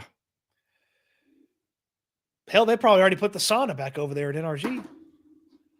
Lucid Illusions is still upset. He says he's not dogging anyone or anything. It's only day one. I tend to overreact to certain things. Dude, don't ever apologize for overreacting. That's the whole point. Like, that's the whole point. We're not judging anyone. Wrong, right, whatever. Who cares? Overreaction. If people didn't overreact and care about this stuff, I don't know what I'd be doing right now. I would have never started a career in media. What does that look? Zach Wilson to the Dolphins. He's going to play. Tua gets hurt all the time. McDaniel's going to turn him around. I don't think so, buddy. McDaniel's going to turn him around. I don't think so. Still waiting on these. I mean, I'm very surprised that there hasn't been more interior offensive line movement. It's not a real valuable market. What if this is kind of like to where it becomes a bargain? What if they Schultz one of these offensive linemen where they get him for a bargain? Wouldn't that be great? The first time around, yeah. Yeah, the initial Schultz. You never go repeat Schultz. Yeah. Well, I was talking about this today. Safeties are kind of hard to predict, like the market. Like, we've seen times where safeties just like broke bread, and then there was time where nobody wanted a safety. Maybe that's guards now. Maybe we saw like the peak of like overpaying guards, and now it's kind of like doing like that seesaw that the safety market does. Because corners, tackles, edge, that market's pretty. They're always going to be overpaid. Always. Like, we're always going to see that. Wide receivers, I feel like teams have kind of found the perfect balance. Like, you get that every once in a while, you get that deal. But I feel like they found the balance of like bargain shopping versus shopping in the middle. What if guards is like, we're down on the seesaw now at the perfect time? Could be. I mean, it's strange because like the Packers paid Aaron Banks, the 49ers guard who changed teams, went to Green Bay. They paid him $1 gazillion. Like, it was incredible. Like, $77 million for him is a joke. And then Patrick McCarry He left Baltimore, went to Jacksonville. He got $12.5 million a year for 3 years. So the guard market's very strange. Like, I don't know that anybody can actually figure it out. I'd be fine with, Zeitler from Detroit. I mean, Fry's at a reasonable price. I'd be fine with. Shout out to Von Clutch on the soup. T again. Shout out to you, my friend. Garrett is making $40 million. Have to think Willis still starts with a 3. Yeah, I would tell you that Will Anderson. Will still, yeah. I would tell you that if he has a successful 2025 season, no reason to not believe that he would. If he has a successful 2025 season, then Nick Bosa's contract is what you would look at. You'd look at Nick Bosa's contract and you'd go from there. And that was 34 a year. I really don't know that. I know I said the market jacks gets cranked up, and I'm sure it'll be a starting point. But I think the Garrett and the Crosby contracts are kind of like outliers. Yeah, because I think the Max deal is more about is about more than just. I think he's just kind of like the good soldier, the face. He's popular. He's the face of the franchise. They're not paying a quarterback. They're trying to establish a culture. It's a 3-year deal. So I think it's about that. And the Garrett is just the Browns are such a joke that you can't, like, anything they do cannot be used to measure anything. Yeah, I mean, there's 4 guys that make more than $30 million a year on defense. And if you want to say Garrett and Crosby are outliers, don't count them. The other 2 are Nick Bosa and Chris Jones. Chris Jones, it's a little bit of a necessity thing for Kansas City because they didn't have really another avenue to bring him back or to add a pass rusher. And then with Nick Bosa, that was his first contract. And like, if Anderson has 3 really good seasons, which is exactly what, Bosa did. If Anderson has 3 really good seasons, then he's going to get basically Nick Bosa's contract or roughly thereat, which is $34 million a year. By the way, Myles Garrett, Max Crosby, both from Tarrant County. They go to the same school, or? No. Max went to Colleyville Middle School. He had a good 8th grade history teacher. Yeah. She set him up for this success. And Myles Garrett went to Arlington Martin. Both from the state of Texas, out there in Tarrant County. There you go. There you go. David White. We got some really dumb fans after today's news. I think there's a nice mix. I think there's a mix. It's good. I'm not gonna ever confuse passion for intelligence. Yeah, there's a nice little mix. I think there's a good mix of reaction. Would you trade our 7th for Cup? Cup's a free agent now. Not in his contract. That's why I think like him getting released significantly lowers with the contract situation. What do you think happens? Let me ask you this. What do you think happens if Stefon Diggs never gets traded to the Texans?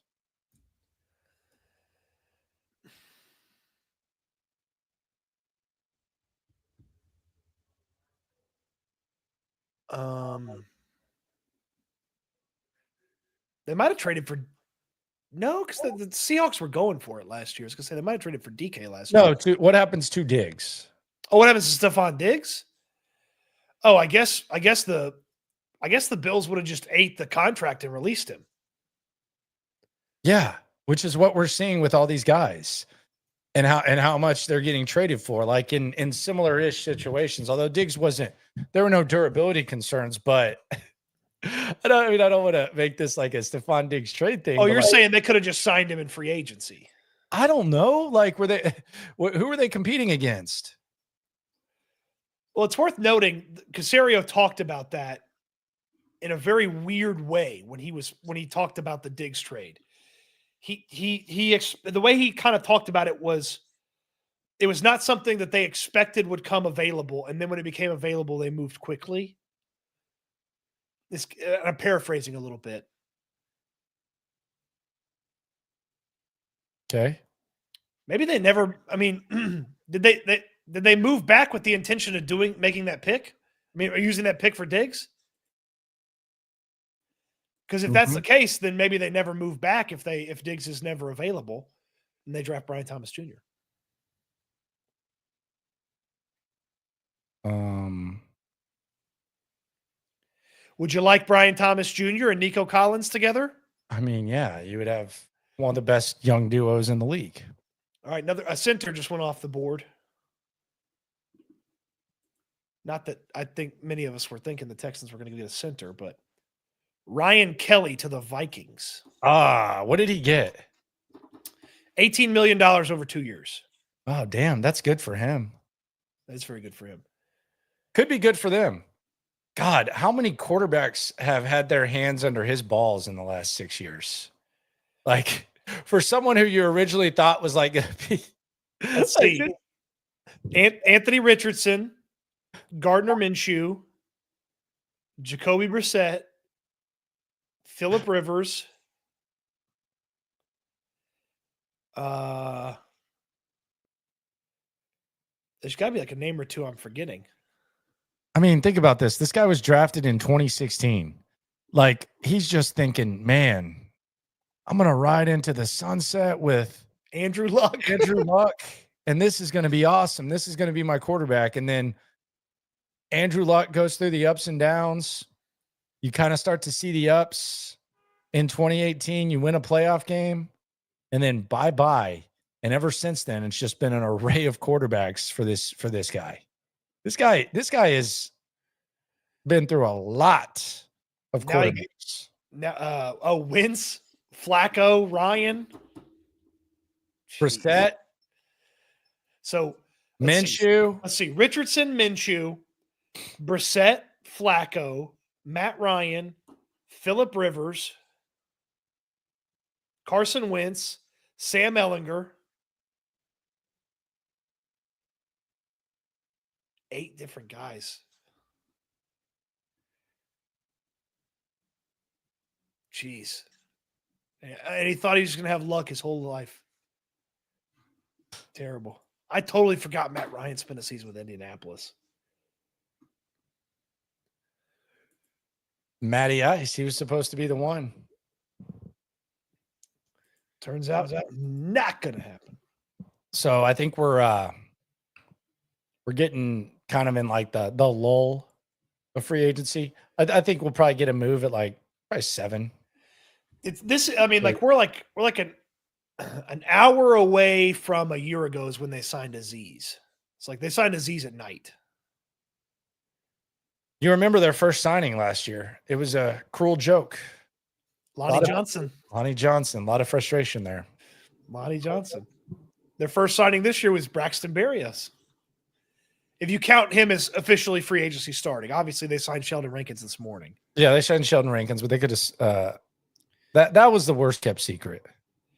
You had 2 different Houston reporters all over that, and Diana Rossini gets up before the sun comes up and gets him. Yeah, Aaron was saying that was a done deal. I remember Aaron telling me that at the facility.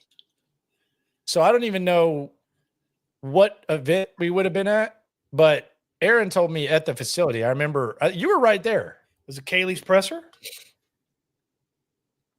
No, it was in the media room. Was it in Indianapolis? Nope.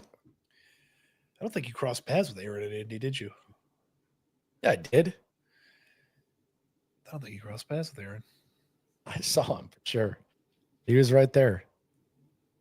Jesse, back to the soup. Who's touching R. Kelly's sack?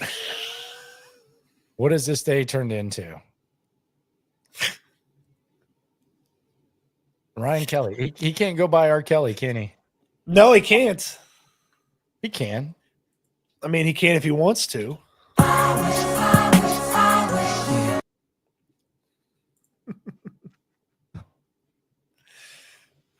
Hold on, I'm trying to get the official. Okay, here we go.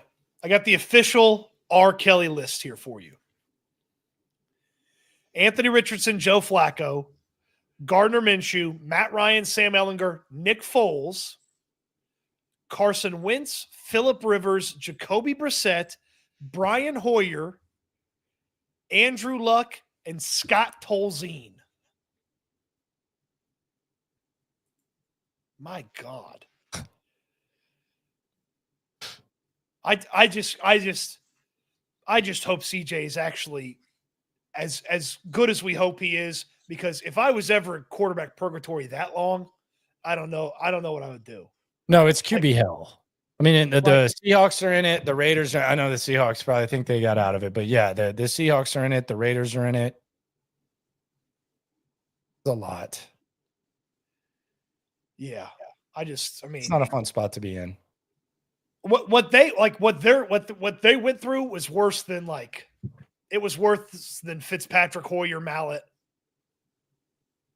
and Osweiler, because they thought they had their guy 2 different times, and they lost a generational guy because they couldn't protect him. And he was kind of a weirdo. Let's be honest. Andrew Luck, a little bit weird. Yeah, but they knew that before. Jim Irsay just kept saying he was coming back too, for years. Yeah. Oh yeah, he's coming back. Yeah, if Andrew ever wants to come back, Maybe Luck was Irsay's pill guy, and that's why he's coming back. He's coming back to the facility, give me more pills. Eric says need a pic of Tunsil, that gas mask paired with Landry on that High-grade marijuana called Kush on the streets. man. That I told you this about Tunsil. The way he hit that gas mask, champion. That's a legendary performance. Nah, he ripped it, and then it just boom, just straight up. That wasn't the first time he'd been on that gas mask. No. Anyone who smoked out of a gas mask knows how impressive that was. I know he dropped in the draft. He went up my board. He was my number 1 overall after that. Look at the VO2 max. Dude, Look at how big his lungs are. he made that look like he was blowing a damn bubble of bubble gum. Just the natural, execution. Because when you have that gas mask on, you feel trapped. He's just chilling in there. And was it Mike Tannenbaum was the guy calling the shots for Miami at that point, right? And he was like, we were super comfortable drafting him. It's like, yeah, I bet you were. Yeah, that gas mask will get you. That's like up there, like gas mask, dabs. Dabs are a little weird. You feel like you're in a damn car shop or something like that. Car parts. A little crazy. Primetime asked this question about Laremy Tunsil. Do you think it's crazy how elite Tunsil was, but wasn't the right guy to lead the OL room? I mean, just because they haven't said that. Right? I mean, yeah. Well, have they? The one voice. Yeah. Team player says you ain't a smoker if you don't dab. Man, I've done it. I'm just not. It's a lot, man. It's a big production. That dude's got the lungs of steel, though. This dude's bong is on a pedestal, man. You know how you see the old guy outside? I just tell what team player is, where he's washing his car and it's like a pride. That dude's bong, very well taken care of. Talking like that. Geo Central, who brings the high grade into the facility now? I don't know. Laramie's a smoker now. Are you asking who's the smoke? Who's the Texans weed guy? No comment. No comment. The question is, does Landry know who it is? No comment. He can't reveal his smokes. I mean, sources. No comment. Wag says Cup to the Packers or Chargers. Packers would be nice for him. The Chargers have McConkey. He's their slot guy. Well, maybe they want to do some multiples. That'd be very white of them. McConkey and Cup as the slot guys. Quentin Johnston outside. He sucks. He's awful. He's bad. He is awful. Yeah, he ain't good. Cup to the Chiefs is not a bad prediction by you. Yeah, they still got Hollywood, but who knows? The Chiefs always just find ways to clear money and make those moves for guys that a lot of people would consider washed. Hell, at this point, the Bears spent on everybody. Why not the Bears? Have a Dunze, DJ Moore, and Cooper Kupp. So Kupp kind of replaces Keenan Allen as that slot guy. Yeah. Could see that. Could see that. He's definitely not going to a crap team. No, I would think that he probably he's either getting paid or playing for a contender. Because this is a guy that actually will choose, not just lie about it and then just take the most money like DK Metcalf. Why are you being so hard on DK for that? I don't like DK Metcalf, but why are you being so hard on him for? Well, first it was I don't Getting want to play in a traded. cold weather team.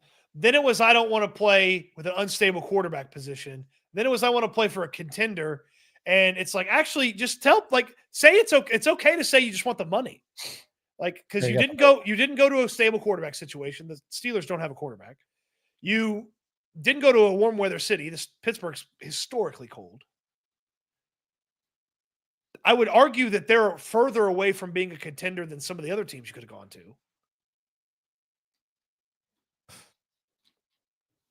Someone says Cowboys for Cup. I could see that. CD plays a lot of slot there, so I don't know if they want to move CD. But CD can play anywhere. CD is awesome. So I mean, let's be serious. CD can play anywhere. The Cowboys have done nothing from an adding standpoint, right? Like they haven't added anybody. Nope. Very frustrating time for Cowboy fans. I would imagine so. Texans wide receiver room got better today. D-line about the same. D-line got better. They're 6 deep at end right now. And they have a starter at defensive tackle. They didn't when we woke up this morning. Who knows? It's better by numbers, not by like immense talent. Deeper. They got deeper. Do you oh my God. I think we have the worst overpay of the day. That's a bold statement. Wait till you see it. I think we have this is probably the worst overpay of the day. The Panthers paid Tershawn Wharton 3 years and $54 million. As Jeremy Fowler says, it's a big defensive day for the Panthers. Carolina's just throwing around that rookie bread. They're doing a poor job of it. You see them get worked for they had Milton Williams in the bank and then the Patriots swooped in with more cash. It's tough. There's a clear Patriots in Tennessee tax. I saw Buck Rising said that there's a clear Tennessee tax. There should be. Buck Rising is the top radio guy in Nashville. I would say, like, as far as getting a pulse of what's going on with the Titans, like in an honest level, I think Buck Rising is the best, 100%. That organization's a joke. Yeah, and he calls it. He's very honest about it. But he talked about there being a tax. The Texans have at least eliminated the tax. There's not a tax for them. Correct. And it's actually a pretty appealing place to play. According to multiple reports, DK Metcalf kind of liked the possibility of playing here. But then the Texans wouldn't give him $30 million a year, so he didn't like it as much anymore. Yeah, and they didn't want to give up a second-round pick. So there was that. But yeah, it's an appealing spot. You're not going to pay above market value too much. Yeah. All right, so we wait on guards, I guess. Yep. I know it's a tough day for you because nobody likes guards. I was going to make you a shirt. I was going to make you a shirt. Hard for guards. I'm sorry I care about the offensive line, Landry. No, I know. Sorry I care. If they would just go get 2 guards that I really like, and then those guys could just start and be guards, and then we wouldn't have to worry about it. I wouldn't have to talk about the guards. Do you think that Mechie's gone? Do you think he's even at camp now? Yeah, I believe he's at camp. Okay. I believe he's at camp. I mean, couldn't you see this as a day 3 type of tire kick or something? From another team? Yeah. I mean, it's not the worst idea. Oh, he was a second-round pick. It hadn't worked out there for them. He's further away from the injury. We'll throw you a 7th. Yeah, Mechie Gartok. Mechie and Gartok. Which would Save almost $2 million getting rid of Mechie. yeah, give him a fresh start. That plus the Tunsil savings, and all of a sudden you got Dre Greenlaw and a guard. And then you know where John Mechie goes. Carolina. Yep. That's the tire kick right there. Does Carolina have anyone like disappointing on the offensive line or running back or something like that? I don't think so. You're trying to find their John Mechie. Yeah. So you do the John Mechie style swapsies. Someone says Jonathan Brooks. Man, poor guy. I mean, he's basically not going to be able to play anymore. Poor guy, man. Bless his heart. Seriously. I mean, I guess Miles Sanders. Yeah, because they paid Chuba. I guess Miles Sanders. He's getting paid though, isn't he? Yeah, probably.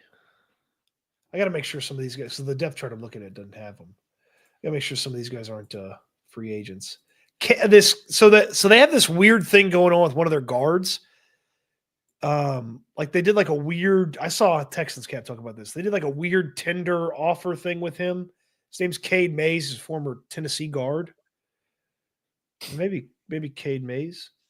T has a good question. Should we get rid of Fairbairn?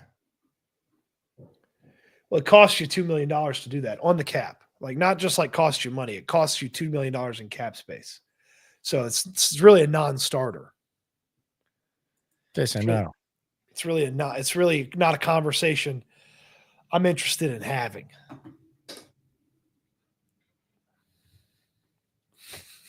We need to get Kaimi a cold plunge so he's used to those temperatures. Man, I've never seen worse like Body language. Completely just telegraphed body language in my life than him. And I know that body language. Yeah, if it gets below 65 degrees, Landry looks like a kid in the Christmas Story. That's not true. I suck it up. Remember when I wore my short sleeves in the 30 degrees when all y'all were bundled up? Yeah, remember when you got deathly ill like 2 weeks later?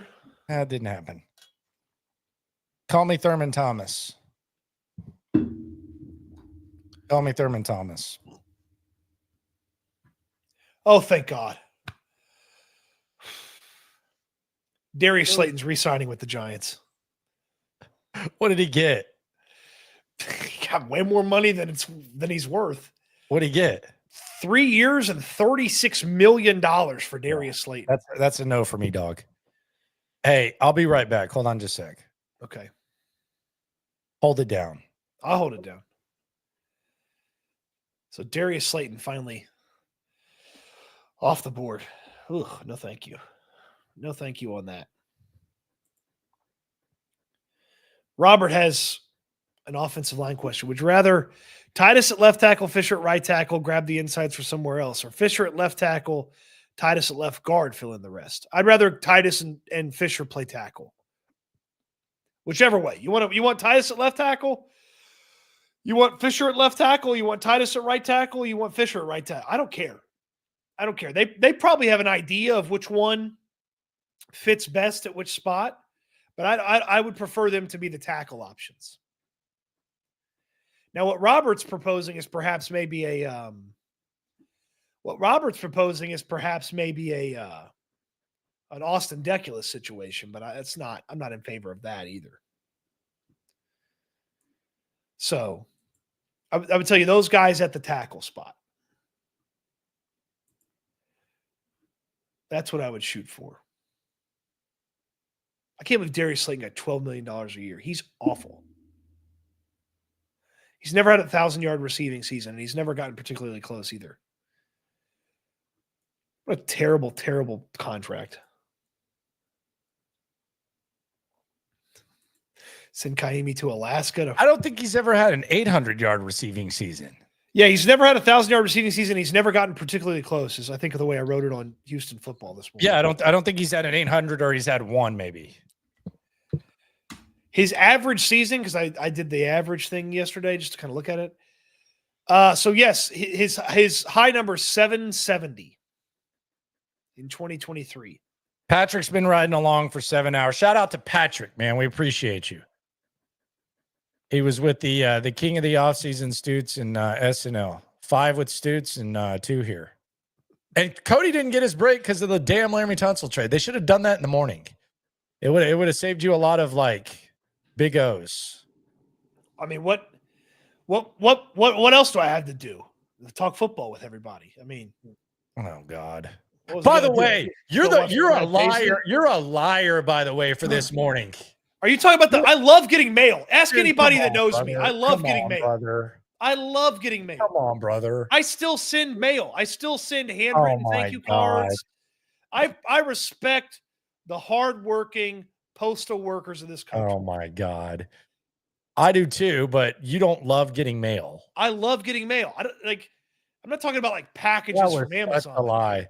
I love getting mail more than getting mail. I love getting. I never said there's nothing I love more than getting mail. I just said I love getting mail. It's the worst. I love getting mail. I love It's Christmas the cards. Worst. I love Happy New Year cards. I like getting a birthday card in the mail. Yeah. I love mail.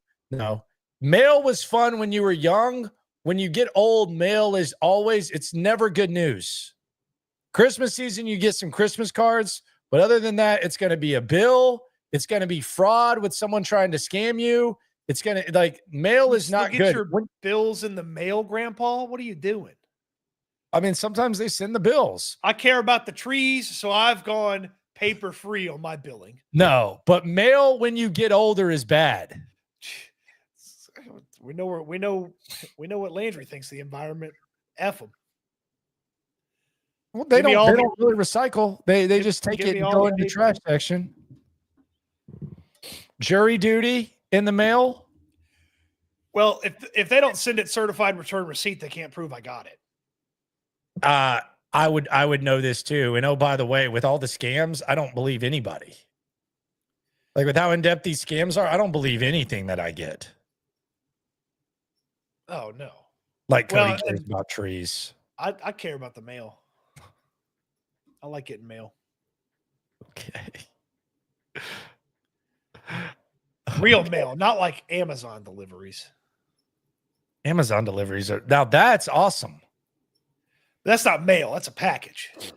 No, but that's sick when you get the Amazon delivery.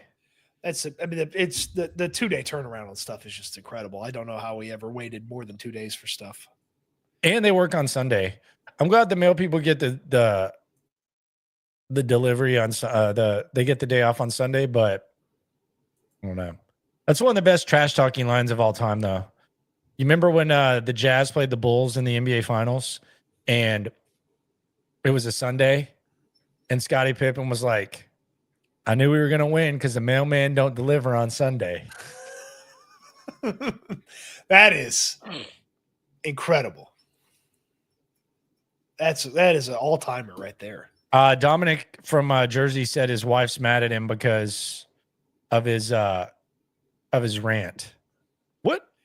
Why would Dom get mad at his mother-in-law? I kind of want to know. But those like East. Did she drop a it's just a game on him? Those East Coast Italians, though, I think his wife's Italian. I've met her. But the family arguments can get pretty intense. I wonder if he calls pasta sauce gravy.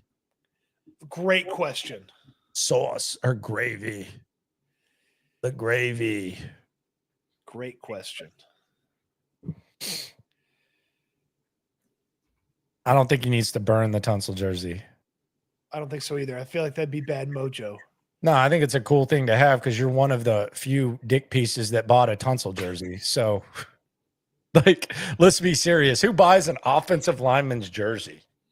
Like, just get it like a nice hoodie or something like that for like the same price. Like, if you bought an offensive lineman's jersey on a 2-win team, let's be honest, you should be mad at yourself. That's a pretty dick piece move.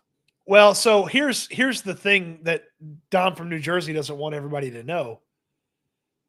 He should have just bought J.J. Watt or an Andre Johnson, just had an old school jersey. Like an old school. Yeah. It's not really old school Or for the just Texans, get like a badass hoodie. or get a really good hit. But he doesn't like J.J. Watt, so he didn't want to buy a J.J. Watt jersey. So he buys a Tunsil. The anti-Watt. Yeah.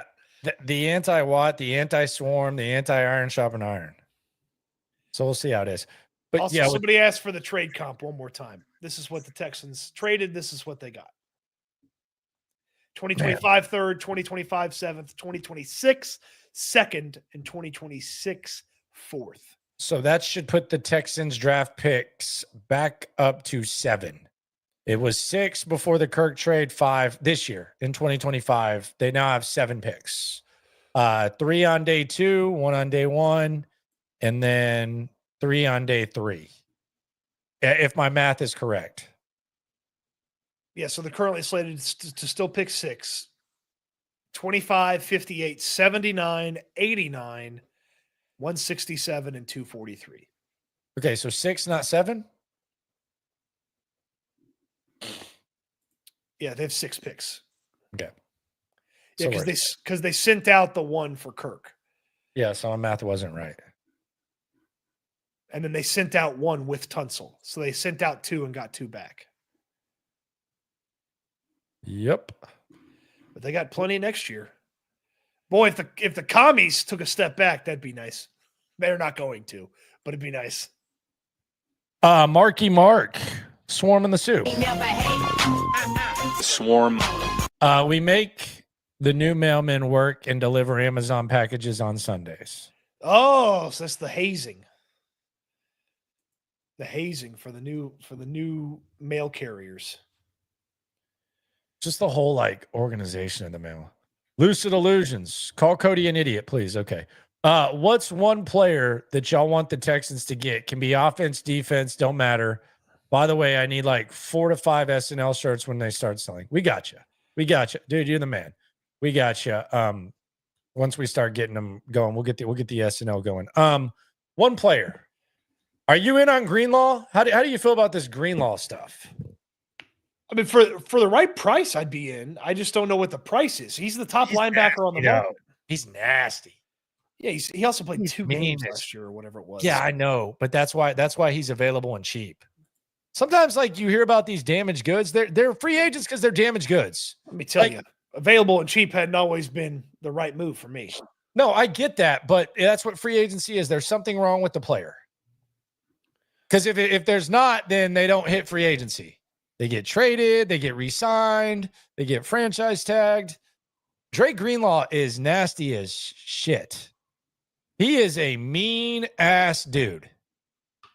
You put him, Aziz, Christian Harris, motivated contract year Christian Harris, and you still got Jalen Petrie up there with the nickel, and then you just get the draft picks to mess around with. That front 7 would be kind of fun. Front 7 would be real fun. And if you get what Dre Greenlaw was a couple years ago, and you have him with D'Amico's defense, he is mean as shit.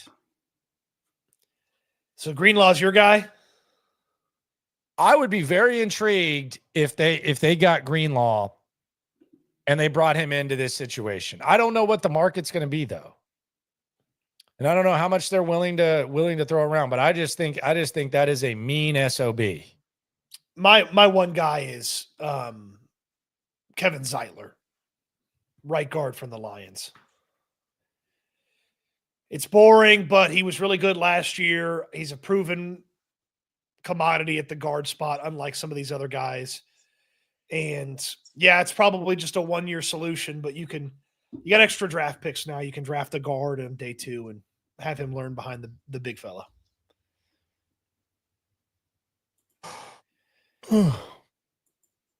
That was the fakest yawn ever. You're never getting an acting job. T says, ask Stoots if we should get rid of Kaimi. I know I already read that. Just wanted to read it again. You're a dummy. Patriots signed Mac Hollins. Dang it. I wanted Matt Collins, man. He wasn't Patriots wide son. enough. He wasn't wide enough for the Texans wide receivers. He's probably too Damn weird. it.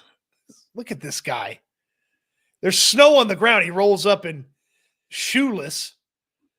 This Look at that surfing nasty dude, man. Special teams, just big body catches. Man. He's on the Patriots now.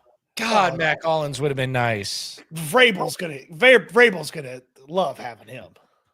Man. I like Matt Collins, man. He had that big touchdown. You remember when I went on a run where I said, hey, always take the Matt Collins over? And it was always like 12 yards, and he just shattered it. He scored that touchdown in the AFC Championship game. AFC ship at the end of the half when Buffalo really needed a touchdown. He was just mean as hell. He's one of those guys when you catch it, it's just like, ah!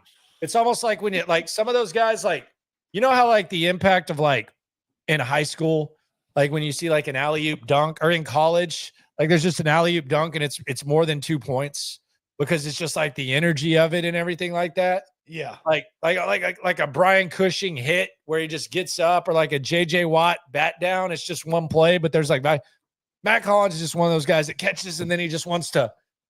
He looks like he wants to fight somebody. He's gonna punish the receiver that's trying to tackle him. He's so swarm. He's so swarm. Matt Collins was so swarm. He might have. He's swarm. He's almost too swarm that they couldn't even put him on the team. He was warming up barefoot in Buffalo. Apparently, has an incredible immune system. He won a Super Bowl early on. Now he's just getting checks. Nice little viable checks.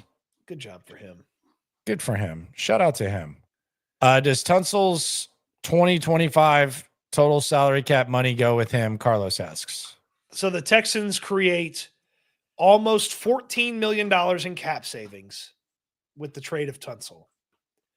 And then they save over 2 years, $42.7 million in actual cash flow, which will be repurposed immediately into Will Anderson, Derek Stingley, and CJ Stroud, probably. So that's from Texans cap. He had that. And I'm sure at some point he'll have would have had it. I'm sure at some point he'll have like an updated salary cap thing, because he's got the goods when it comes to the salary cap. He's the only guy with the goods. He's got that good. He's got that good. Man, Matt Collins was perfect. Would have been nice. That would have really rounded out the wide. God, him and Frank Ross would have been a nice duo. Oh my gosh, lifelong friends probably.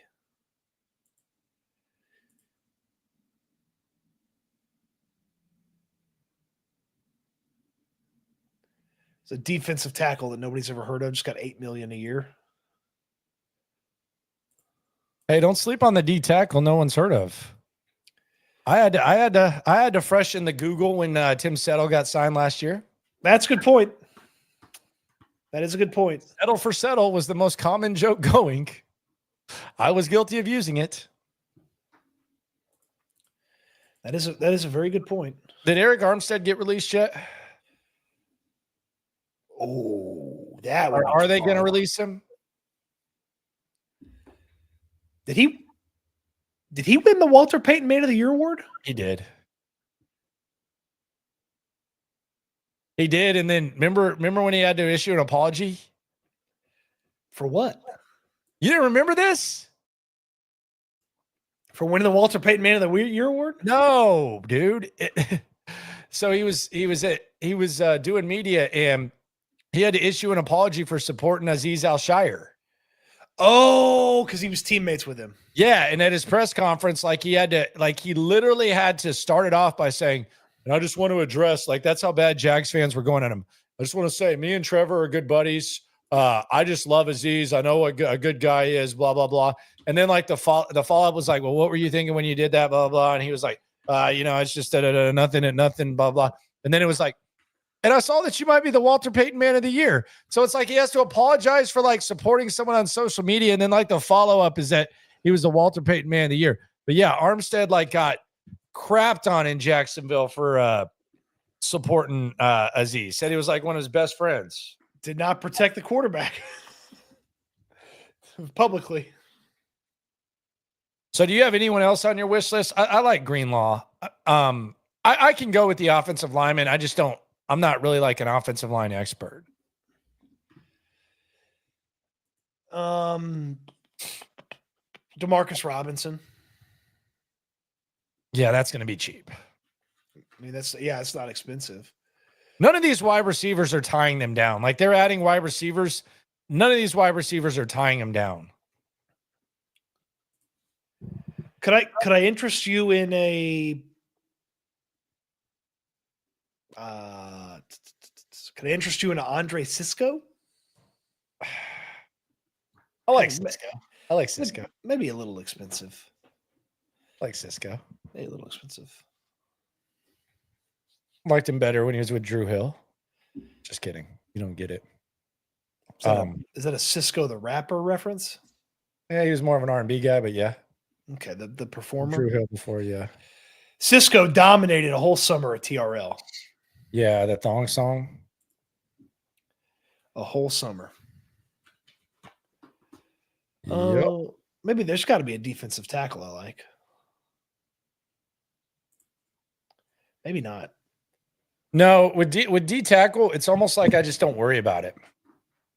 You know how sometimes like there's kids that are just so good that their parents don't even like give them a curfew. They don't even worry about them or anything like that. That's how I am with D'Amico and D-line. That's fair. Yeah, I'll let y'all handle it. Now the O-line, not great. Back to the Tunsil deal. How do you think he enters a new locker room now? I do wonder that because I hold that thought down while I go to the restroom real quick. Okay, yeah, the Laremy Tunsil thing is interesting because I think that this is a win-win for both sides. I think with the logistics, with the economics, it makes sense for Washington. I think Washington, they get a really good left tackle while the quarterback's on a rookie deal. They don't have like a ton of high price talent on their team. So they get that. And from a Texans, you get to restart. You get to proactively avoid having to say goodbye to Tunsil once you pay all these other guys. So I think both teams can win this trade for sure. Now, I do wonder how he fits in there and what that looks like. But I think that there's already a culture established in Washington. And for whatever reason, it didn't feel, and maybe I'm being too strict on this based on performance, but I kind of see the mannerisms and you can kind of see after the poor performances how the offensive line handled itself. I didn't feel like the identity of this offensive line, the mindset, and the way in which they function and handled themselves resemble what D'Amico Ryans says that he wants in a football team. I think it did. Even like the wide receivers didn't perform well. And you kind of still felt that, they still kind of seem to resemble what D'Amico wants. They seem to sound like what D'Amico seems to want his players to sound like. But the offensive line did not. And Laremy Tunsil's fortunate enough to where he can move the way that he moves. Just the entire offensive line can't do that. So I think in Washington, though, I think he'll be fine because they've already got something established. And I don't think he's not like an instill as well. He's not T.O. He's not Terrell Owens. No, I don't. He's not a disruptor. There's just a natural willingness, desire to kind of follow him by some. And they can't move. Could I interest you in the running back market? Yeah. One just came off the board 29 seconds ago. Yep. Javonte Williams. He is signing a 1-year, $3 million deal with the Cowboys. I'd have done that. Jeez. $3.5 million with incentives. At one point, he was a very popular fantasy pick. Now he is a 1-year, $3 million deal type of guy. Javonte Williams. Remember how good Noshawn Moreno was for like 3 seasons for the Broncos? Yeah, he scored a lot of touchdowns. Peyton Manning really enjoyed having him. Really good setup there. And then you always get like these random visits, which I think is funny. Like Michael Gallup to visit the Commanders on Tuesday. I got news for you. If you got a visit, you're not that good anymore. Well, that also means that your body's probably taking quite a beating recently. Jonathan Allen hasn't signed, huh? The defensive tackle that the Commanders released. Not yet. He's on the visit schedule. He's doing the visits. Yeah, he hasn't signed yet. Interesting. The visits are always interesting. Yeah, I think you're hitting it on the nose there, where it's like we need to see if you can walk straight before we sign you. Yeah, that's usually how those visits go. It's not they're not like grilling you personally. It means they're interested, but they just need to make sure that the medicals line up. Someone says kicking the tires on Becton at offensive guard. Let me say this. I don't know that you're really kicking the tires at this point. At this point, I think you're making a hell of a purchase. Kicking the tires is what the Eagles did last year with Becton, where it cost them what, $3 million, $2.5 million. It was not a lot. If you bring in Becton, you're not kicking the tires. You're giving him a decent deal. He was the 5th best offensive lineman on the Eagles last year. Like, I understand they had really good players, but you feel like he's going to come in and be awesome when we don't even know who the right tackle is. We don't even know who the center is. Like, Becton's going to come in, just put his head down and make it happen. Well, the thing is, you were just used to him being like treated like such a worthless bust for all those years, and then you're watching the Eagles do what they did, and he's there. So yeah, he did a good job reviving his career. Shout out to him. Maybe that's Kenyon Green next year. Your boy Kenyon Green. You're sleeping on him. With a Tempur-Pedic pillow. Do you have Tempur-Pedic pillows? No, I bought some like memory foam pillows that were on sale on Amazon. Some like random brand I never heard of. The reviews were good. They've been excellent. Don't you take your pillow on the road? No. Okay. I had a pillow with us in Indianapolis, but that was for the signs when I traveled with them. Oh, okay. Yeah, that's right. Yeah. Yeah. I had a pillow with me, but it was not for sleeping. Yeah. I've been on a good run here on the road. I've stayed in some very comfortable Airbnbs and hotel beds. So I feel like I'm due for like a bad bed on the road. Not all of them are comfortable. Mike M says Cecil Short said it best. The O-line is soft. When did he say that? Damn. Cecil bringing the heat like that. If he'd said it with Kunkel, we'd have seen the clip 18 times by now.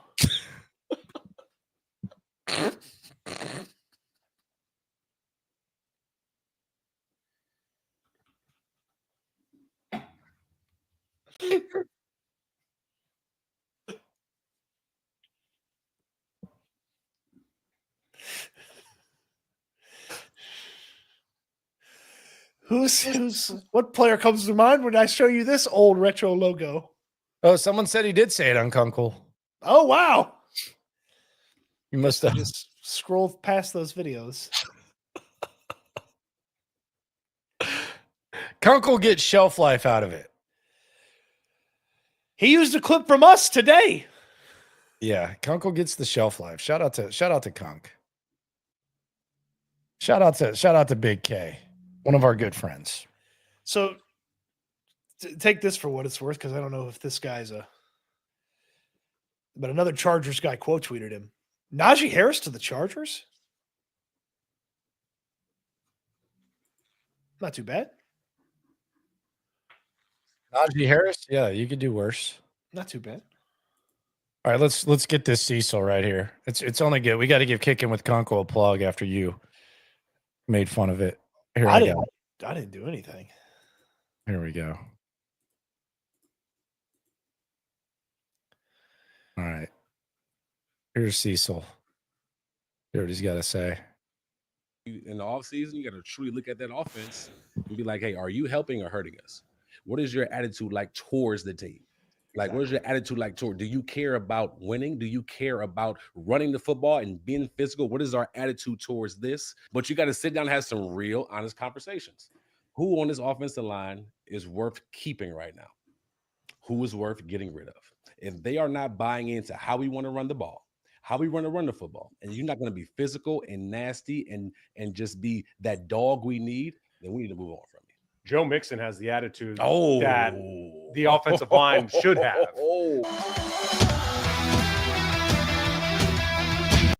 Damn, I don't think I've ever seen the intro video thing. That's like the start. That's like the start to a Power Rangers episode. Boy, you are on that hating today. I love going on Kicking with Kunkel. I'm offended when I don't get invited on it. Yeah, I love it too. I feel like I could almost, like, if he was, he's the host, I could almost be the comic relief guy on the side. Who Letterman had the bald guy and Kevin. Yeah, I was Leno Kevin. Maybe yeah, Letterman had that weirdo freaking Bono looking goofball. Yeah, and then Leno had Kevin. Carson had Ed McMahon. Like, I could do that for Kevin was good, man. You know who I liked? I liked Conan O'Brien's guy, the fat ass. The fat. Oh, Andy. Yeah, he was good. Is that Andy Richter? Did you like Chelsea Handler's No. Guillermo? Oh, Guillermo's great. But he's on Kimmel. ESG Soccer says I'm behind, but a cop yelling about culture is iffy. A cop yelling about culture. He's talking about Dom. Yeah. While he's driving and talking. It's tough. Well, I feel like that would get someone a ticket. If there's anybody that knows about communicating while driving, it'd be a police officer. They have to communicate when they're headed to a scene. That's true. Letterman had Paul Schaefer. That's the guy you're thinking of. And I was thinking of. Yeah, I'm sure he was cool. I was just, giving him a hard time. I'm sure he's a great guy. I'm sure he's a fantastic fella. You ready for this? Hell yeah, I'm ready for this. Who's reporting? Aaron Wilson. UC Davis running back Lan Larison, a Walter Payton Award finalist who rushed for 1,500 yards, 7 touchdowns last season, visited the Lions, per league source. Big Sky Conference Player of the Year. What are you doing right now? What is that? What is that? Surely Aaron would only treat the pertinent news today. Oh, that was a tweet? I mean, obviously it was a tweet, but when? Oh, damn. A minute ago? All right, rip up the run sheet. Forget the Tunsil trade. How are the Texans not visiting with Lan Larison? That sounds like a creative player. That sounds like the guy that you have to beat up in the Madden story mode. Aaron just spits tweets, man. He just spits them. Yeah, you're good, but you're not Lan Larison good. And then he walks in. You think the Lions are even do you think any Detroit radio show is mentioning that right now? Like, honestly, let's say they have 3 sports stations. Do you think any of them are mentioning that Lan Larison is visiting? Lan Larison, I don't know what I expected, but kind of feels like a Caserio guy. No, this is something nobody's talking about. They might be able to use that extra third they just picked up. Look at that guy. This is, I mean, if that doesn't scream Commander 7th round pick that they just got. Hey, they might be able to trade that extra third for Gibbs now. If Larison goes to the Lions. Yeah, the Texans might be able to pick up Gibbs for that third. Oh, all in good fun. Might be a good thing. Nobody really wanted to trade for Cooper Kupp. I'm surprised by that. Someone says, WTF are you doing right now? Dude, it was a random tweet in the middle of all this chaos. This dude saw. Hey, Javonte Williams for $3.5 million feels like a steal. Well, they didn't. It's not that they didn't want to trade for Cooper Kupp. It's that they knew they didn't have to. Yeah, I guess everybody just called the bluff. Yeah, you didn't have to trade. So why trade if you don't have to trade?